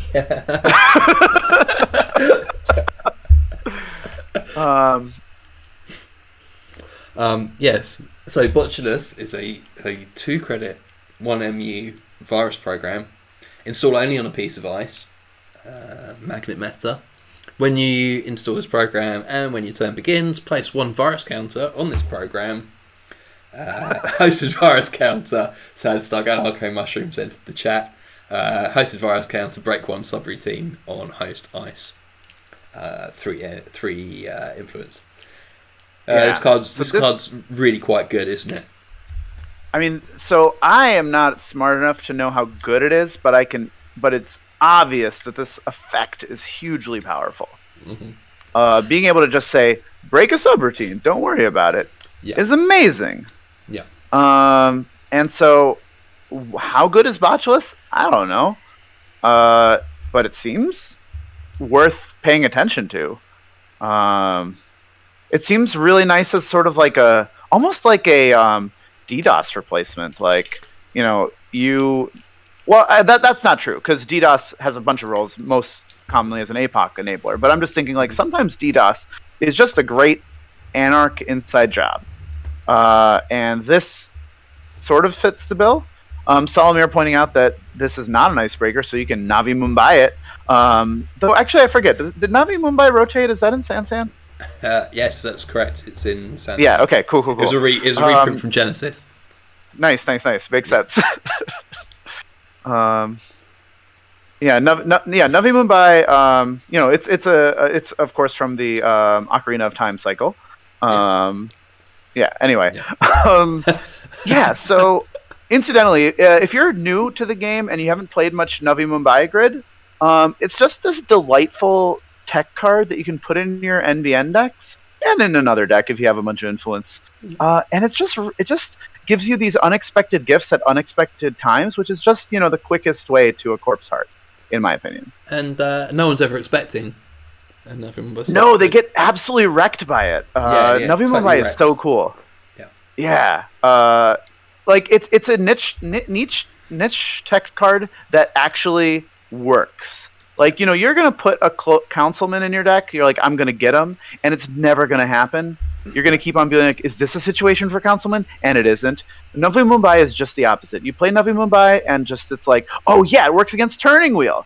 It just works against a bunch of. It's very similar to Chrysium Grid, where you're just like, oh, it does that too. Oh, it does that too. It's a real delight to play. It usually doesn't get in your deck because it's not just like generically useful, but if you have it in your deck, you're going to enjoy it. It just comes up in odd times, in delightful times, and if somebody's trying to botchel,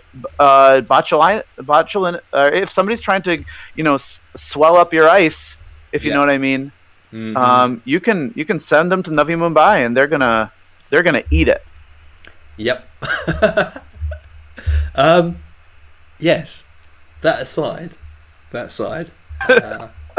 Although no, I genuinely think there's a decent case for playing Navi at the moment. Yeah, I do worry with Botulus that like you set yourself up to get wrecked so hard from a surprise Cyberdex Cyberdex virus suites when you're rocking a Botulus rig. I know there's a lot of situations where a Cyberdex sandbox can spell disaster for you, but oof, you could really feel the pain from if you're just counting on a Botulus getting you through and it doesn't. Though it's interesting. It's a little scary. It is interesting that it doesn't trash. Yeah. I know some people were. Yeah, I know some people were talking about it as sort of like a baby between David. It's sort of like Parasite and David like got together to collaborate on what a new card could look like, and you and so it just sticks around forever. Yeah, it's also very much like Knight and then Terrace. That's a card that rotated a while ago, but that was a card that just was a AI breaker that you hosted on a card, and it just was 2 to break the subroutine. It was 7 strength, so if you had an 8 strength ice, people were kind of sad. Also absolutely great art by Cat, which I don't know if I'm seeing things, but it kind of references the sausage too, I think. I don't know. I think Clostridium botulinum or Clostridium difficile is it rod shaped? Oh man. I want to say it's rod shaped, having done quite a lot of such things. I can't think what you call them. What things? What diseases do you get with food? Like listeria and yeah, I have done many courses over the last 14 years. It does. It is shaped. Yeah, it's called Clostridium difficile because it's very difficult to treat because of those spores. It often will last. One of the things that's very rough is that if you give somebody a lot of antibiotics to treat something, sometimes Clostridium difficile, which left unchecked, will cause like a bunch of bad symptoms, inflammation of the colon, diarrhea. It can be life threatening even. But Clostridium can be, and it just you should love your native bacterial flora because they're keeping stuff like Clostridium difficile from just causing a lot of trouble. Oh, is it a different species than the one that causes Clostridium botulinum? Yeah, Clostridium botulinum, is that just the name of another species? Oh, it is. I'm a doofus. Oh, sorry. Okay, we don't need to talk about Clostridium difficile. On the plus side, on sort of positive side, this is saying that the botulus bacteria is a sausage shape. Nice. Hence, why it's called botulus. Nice. Wow. We're learning. Yeah. And Sanjay, if there's one thing you're fond of, it's a stream where you don't just talk about Netrunner, but you learn a little something to take away as well. Yeah. I mean, I have a medical degree, so maybe I should have known this already. But the more you forget, the more you can learn. Absolutely. Every time I learn something new, something else gets pushed out. I mean, there's a reason I'm not using that medical degree, and that is I cannot store medical information in my brain worth a darn. But you're doing a fantastic job nonetheless as a teacher tool in Delaware. I think Kat knocked it out of the park in terms of doing an art that both resembles the this demon squid, but also just I can see the sausage influence. I can see the rod-shaped bacteria, the meatiness influence of it. Yeah. One thing I know about Kat is that they do their research. One of the things with that Kat was on a little bit of a soapbox before. If you're familiar with their very excellent Newshound alt art, is that people keep talking about Newshound as being a thing on Team Dog, but hyenas, which is clearly the influence for the original Newshound art, are more closely related to cats. Is my understanding. I didn't verify this information. Yeah. Real? No So way. if you're, and obviously Team Dog, Team Cat is more about whether you like dogs or like cats, than whether you like cat or dog cards. But still, just pointing it out that if Newshound is the best Team Dog has to offer, then you can understand why only one world champion has ever been Team Dog.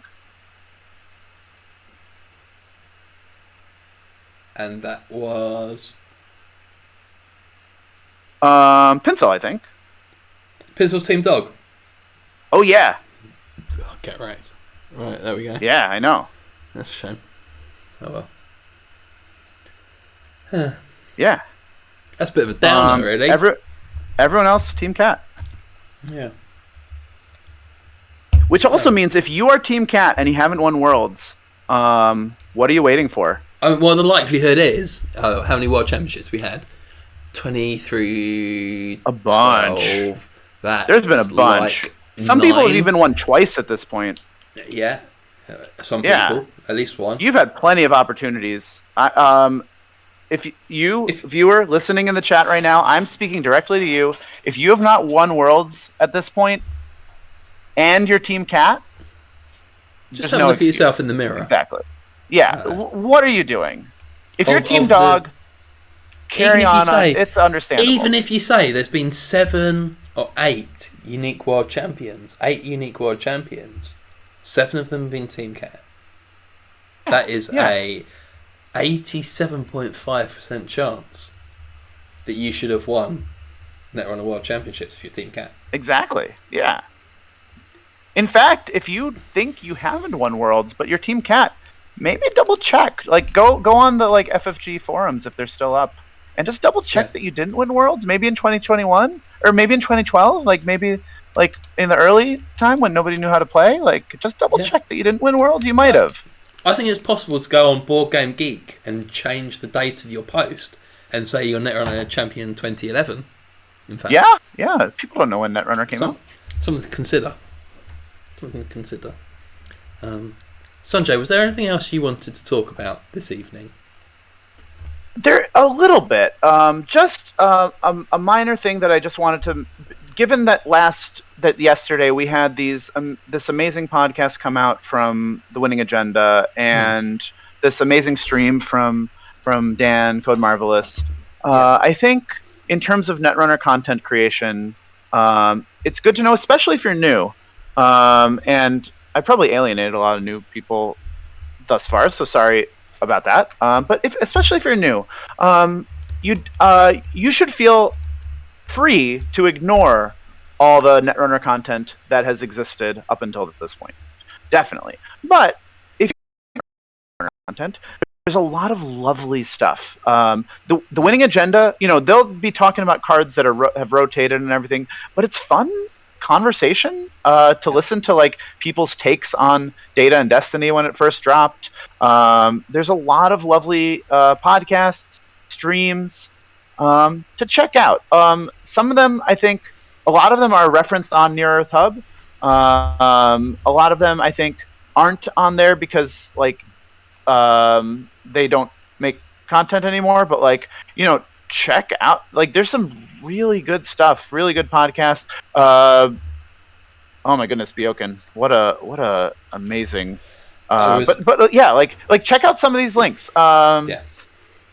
And if you want recommendations, reach out to me. I would love to tell you what to check out because I've consumed way too much Netrunner content, and it's so lovely. And I really love that Nisei pretended to have some reason to delay Gateway when I'm sure they could have done this earlier, but they just wanted to release Netrunner in the spring because the ice is thawing. Netrunner's back. We're coming out of the woods. As the Engram Flush ban hits. Hollow 99 asking whether Dan Dargenio is still around. Not really. I think he stays loosely aware of the game. I think he's friends with people who are still in the game, so they'll just sort of like catch him up every once in a while. And I don't know if he's still, but you're probably not going to find him on JNet. I think I've seen him playing once on JNet in the last year. I think if you told me in that by 2025 we'd have a 3-time world champion, I would not bet it would be Dan Dargenio, because even though I think he could do it, I think he probably wouldn't do it. Wouldn't do it. I don't know who I'd put my money on. I have a few guesses. I have a few. Yeah. One guess maybe. I would say, but 2.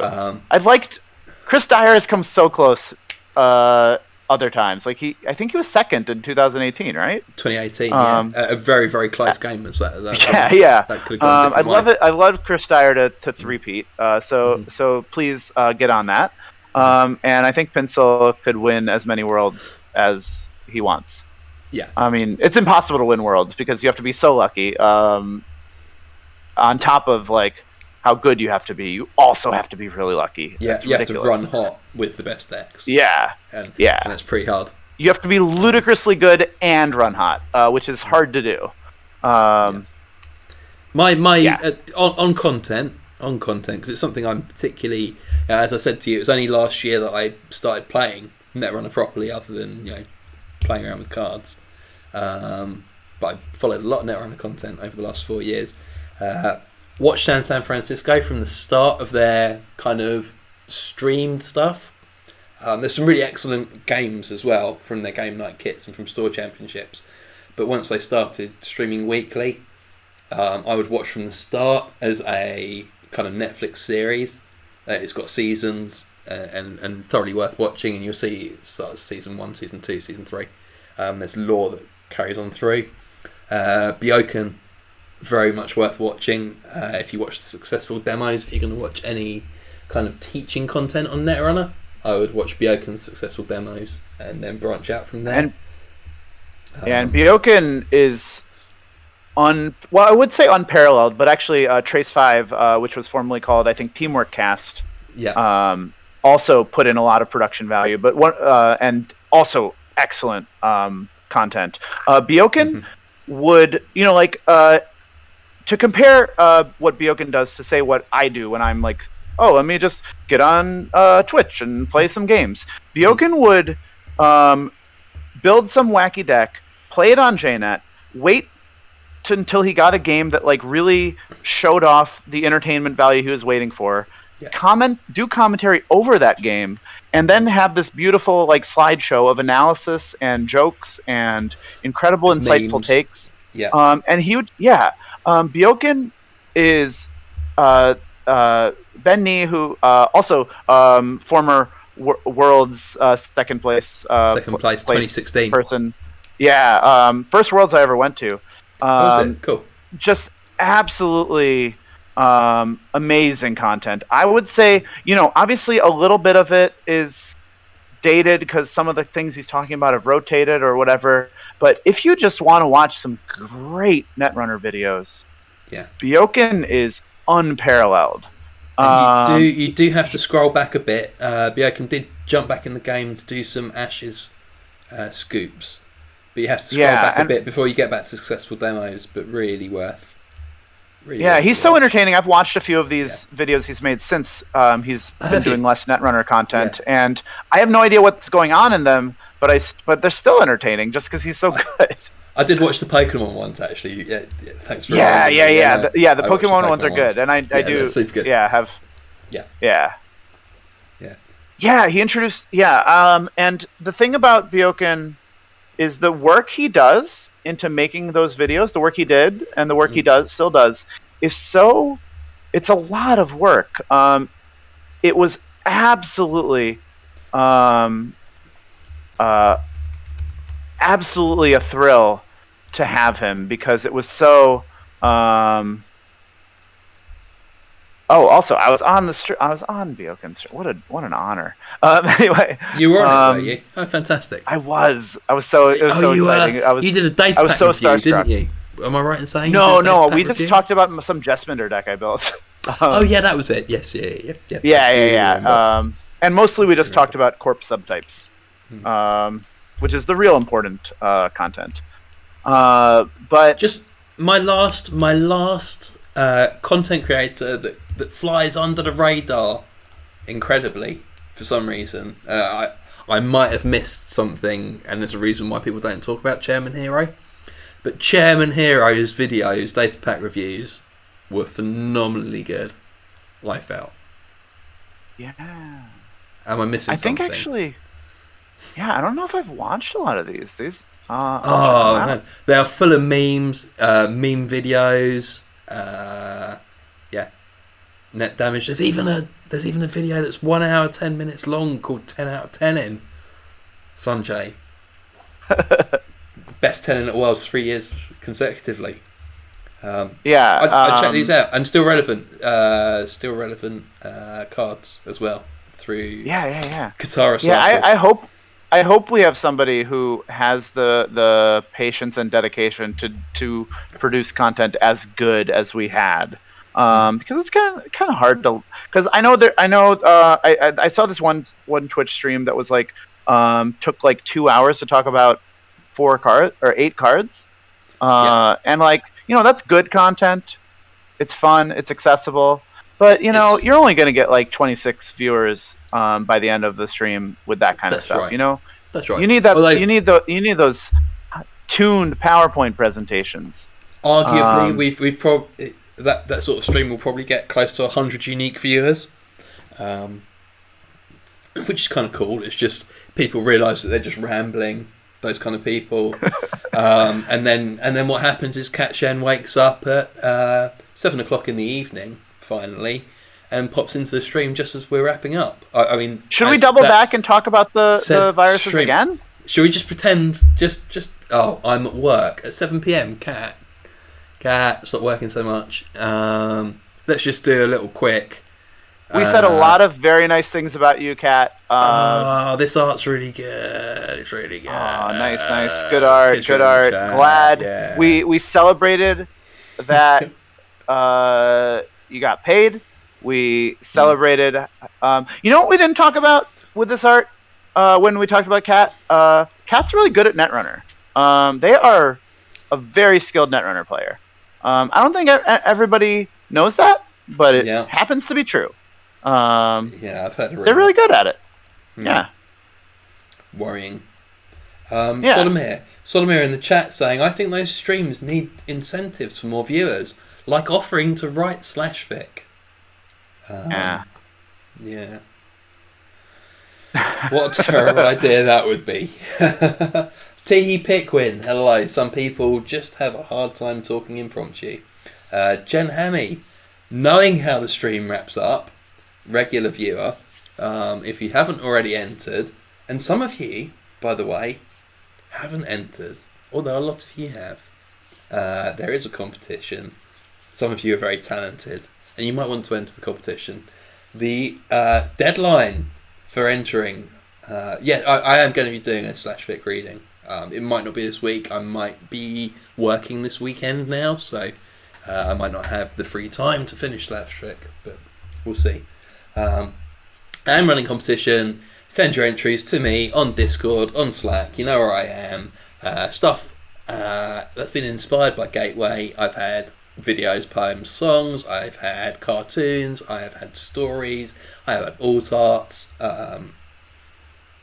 You don't have to try and be unique, but it will stand out. And we're at a point now where I'm going to have to start making some really hard decisions about who wins. Are you out of... Actually, Ed, we'll talk off stream about if you want me to send you some, like... Because I have some backup art if you need more prize support. Sanjay, would you like to sponsor a prize? We've already had Ilsorban sponsored the prize for Thanks for Trying. I mean, as long as I don't win it, because I'm in the competition, so that's always disappointing when I win my own prize support. As the judge, I probably wouldn't let you win your own prize. No, Sanjay. I can send a little alt art care pack. Yeah, we'll talk off stream about, or should we talk on stream? Let's talk on stream. What prize would you... That sounds amazing, Sanjay. What prize? We've already had obviously the winner, the runner up, and the second runner up, and we've had the prize for Thanks for Trying in a positive way. Yeah. This is maybe bad, but should we have a prize for most, just like objectively the most effort that somebody put in? Like, no, that would be bad, because then if they didn't win, we're just saying like, oh, we did note that you worked the hardest, but you didn't win. Okay, no, we'll not do that. No. Yeah, we'll need to brainstorm maybe. I think we need to we need snap decisions actually, Sanjay. Let's say for most unique idea as a unique comic book illustrator, the idea that when I saw it, I thought, do you know what? I've never thought of doing that. What a cool idea. Sounds good. And you'll judge it, right? I don't have to be involved in the judging, right? Oh, no, of course. It would be myself, June, and... Oh, good. I'm very conflict averse. So, no, not at all. I hate judging things. No, I quite like judging things. Perfect. I like casting my judgment across things. So I'm unhappy. Yeah, so whoever does that will get a care package of some of my alt arts. Oh, Jen in the chat saying I may have entered. Blimey. Cephalopod Wizards reading would also be a good incentive. I think what I'll probably do, knowing that I may well be working now this weekend, is I'll probably stream at some point next week once people have got into playing Loop and DJ Fenrising into Steve, and just give them... another question. Sorry, I shouldn't have cut you off. No, you cut me off. In terms of prize support, is there a specific medium that we haven't had much of? Like, is there a lot of prose you've been submitted? I'd love to encourage that if you don't have a lot of it. So I've had a story, I've had a poem, I've had a few sets of alt arts, I've had a comic, I've had a video, I've had a song. I want to do a poetry prize. You want to do a poetry prize? Yeah, cool. Separate. So if nobody else enters, we've had the one person who submitted poetry will win. Yeah. Okay, but cool. I want to do a poetry prize. Okay, great. So it's the Sanjay Cowbird affiliation prize for best poetry inspired by System Gateway / System Update. Is the official title of the prize, unless perfect. Yeah, perfect. No, we're good with that one. I'm not judging, but if you want to appeal to me, my favorite form of poetry is either the Corona, or which is unfortunately named now, but either the Corona or the Villanelle. So the Villanelle is a less work, so I would aim in that direction, but and isn't unfortunately named. You can call them crowns of sonnets, so that's fine. You don't have to call them Coronas anymore. Yeah. And a Villanelle, for those that don't know, such as myself, I thought Villanelle was character. I thought Villanelle was character in a BBC drama series. Yeah, probably one of the most famous ones is "Do Not Go Quiet Into That Good Night." Okay, that's a Villanelle. Yeah, because it has that sort of like repeating lines in it. It just like if you can write a good one, and you can't. I mean, villanelles are really hard to write. It's this. Am I forgetting that it's a crown of sonnets? Crown of sonnets are those.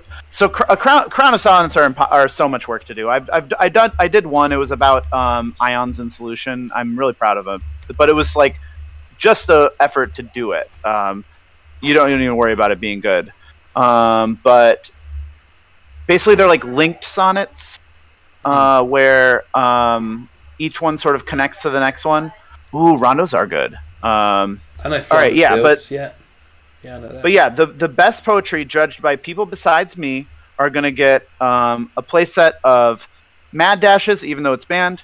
My dual-sided Maws/Gauntlet, it's great. My District 99s, my build scripts, some RNG keys, some professional contacts, some Anansies, and some diversion of funds. Blimey. That's an incredible prize. Spread the word, everyone. If you're not a poet yourself, tell others to write poetry. I know there are some poets lurking in the Netrunner community. I've seen their work. I've even heard their work on the ShadowNet. If you haven't checked out the ShadowNet's poetry cast, it was rather good actually. It was better than I expected. Phil and I believe Orbital, or was it Orbital? Yeah, I want to say it was Orbital. Had a bit of a Def Jam poetry session. It was lovely. No, Netcooker. I have very particular poetry standards, but I'm not judging. So like these rubes, they'll let you win with anything. Don't worry about it. What I would say, if people are concerned that we're moving away from the smut, we've moved on to Crowns of Sonnets. Well, one of the original Crown of Sonnet writers was John Donne, who most famous poem, I believe, although it's not written here, was To His Coy Mistress. Was John Donne's most famous poem, and it has a rather hidden, wonderful use of the word quaint, which back in 1550 was only about 100 years away from being see you next Tuesday. So they both come from the same. They both come from the same root word, and he says quaint in one of his poems. Her quaint virginity, I think it is, and he actually means her see you next Tuesday. And it's rather cool. That's my John Donne Crown of Sonnets fact for you. Yeah, and our link thing. I'm not the judge, but you should definitely submit in a language that none of the judges know, and so then so then you can think I would have been appropriately appreciated if it not for these stupid Anglophones. Because honestly, like I'm from India, and there's like a lot of national pride, and like at some point, Rabindranath Tagore was recognized for his poetry, but like there's a bunch of and they were really proud of that. But but they're also like, look, we've been writing good poetry. Y'all just haven't been recognizing it because it's not in English. You rubes. So it's probably strategically good to submit in a language that the judges know. I don't know what June speaks. I don't know what Ed speaks. I can do French. Ed, are you monolingual? No. I'm pretty bilingual. Probably a bit rusty in French, but I was certainly 10 years ago. I was bilingual. All right, so you can write some real write a real basic French poem, and Ed will be really proud of himself for understanding it. I would be proud of myself with. I've read Albert Camus in original with. Whoa, nice. Yeah. I read The Little Prince in its original, and I totally understood it. And then later, I found out that was just because I had read The Little Prince a bunch of times. A lot of times. There was enough cognates. Did you know Le Petit Prince is one of the I think it might be the second best-selling book of all time. Makes worldwide. Sense. It's friggin' great. Yeah. Great book. Hey, Nisei, get some Le Petit Prince references in our friggin' game. That book slaps. Well, you need to do the Petit Prince stream, don't you? Yeah. Oh, I do need to do a Le Petit Prince stream. That'd be quite nice, actually. Whoa, that sounds really charming. That's a big idea. Very charming. Very charming. I've been mailing it in with these rotation celebration streams. I haven't been having to think very hard at all about what I'm doing. I've been thoroughly enjoying them, actually. I put them on in the yeah, I like them too, but just it's like, I was doing some high concept, like what card most represents friggin' Lori from Little Women, and now it's just like, I don't know, I miss Data Raven. Let's do a Data Raven stream. The Corvid stream. Sanjay, it's been an absolute pleasure. I'm going to go and pee. Because I need to pee. Alright, sorry about that. Alright, see y'all. Thanks for being here. Thanks ever so much, everyone, for joining. Tomorrow, I think I'm joined by Bar M Woo, Sanjay. Ooh, that's awesome. I believe. I haven't checked my schedule. And then through the rest of the week, I've got NetCooker on Wednesday. NetCooker in the chat. Thursday, it's Algebraic. We'll be talking about Algebraic's blog. If you haven't checked it out yet, look up algebraic.wordpress. There's a guest post today from Bar M Woo. Coincidentally, it's like we know the same people. Then through to Friday, I've got Manvarupdi talking about the Scoop schedule and how that's been on his health and why breaking news should be unbanned and brought back into rotation. Then Saturday, I've got herself, RC, aka Ren, aka Sweary Princess, aka Serenity Westfield, talking about how she's managed to ship 40 million different world prizes at the same time. And then on Sunday, the final stream of this series, I'm joined by the most esteemed Dan Bouchard, aka Bushi, in the chat. And I'm joined by June Cuervo, lead designer of Netrunner. And that will be the end of my week. And I'm thoroughly looking forward to it. And that's who you should be writing your poetry for. Or other stuff. Yeah. Because we will be judging the prizes on Sunday. That is a big day of streaming for Dan, actually, because Dan's rolling straight from his art stream into me. Maybe he's not thought that one through. We will see. Sanjay, thank you ever so much for joining this evening. It's, as always, a lovely, lovely pleasure to have you on. And take care, everyone. And check out and follow Mr. Cowbird. If you don't already, Sanjay forgets to tell people when he's streaming and needs to tell people more often. It's Mr. Cowbird at Twitch. Bye, everyone!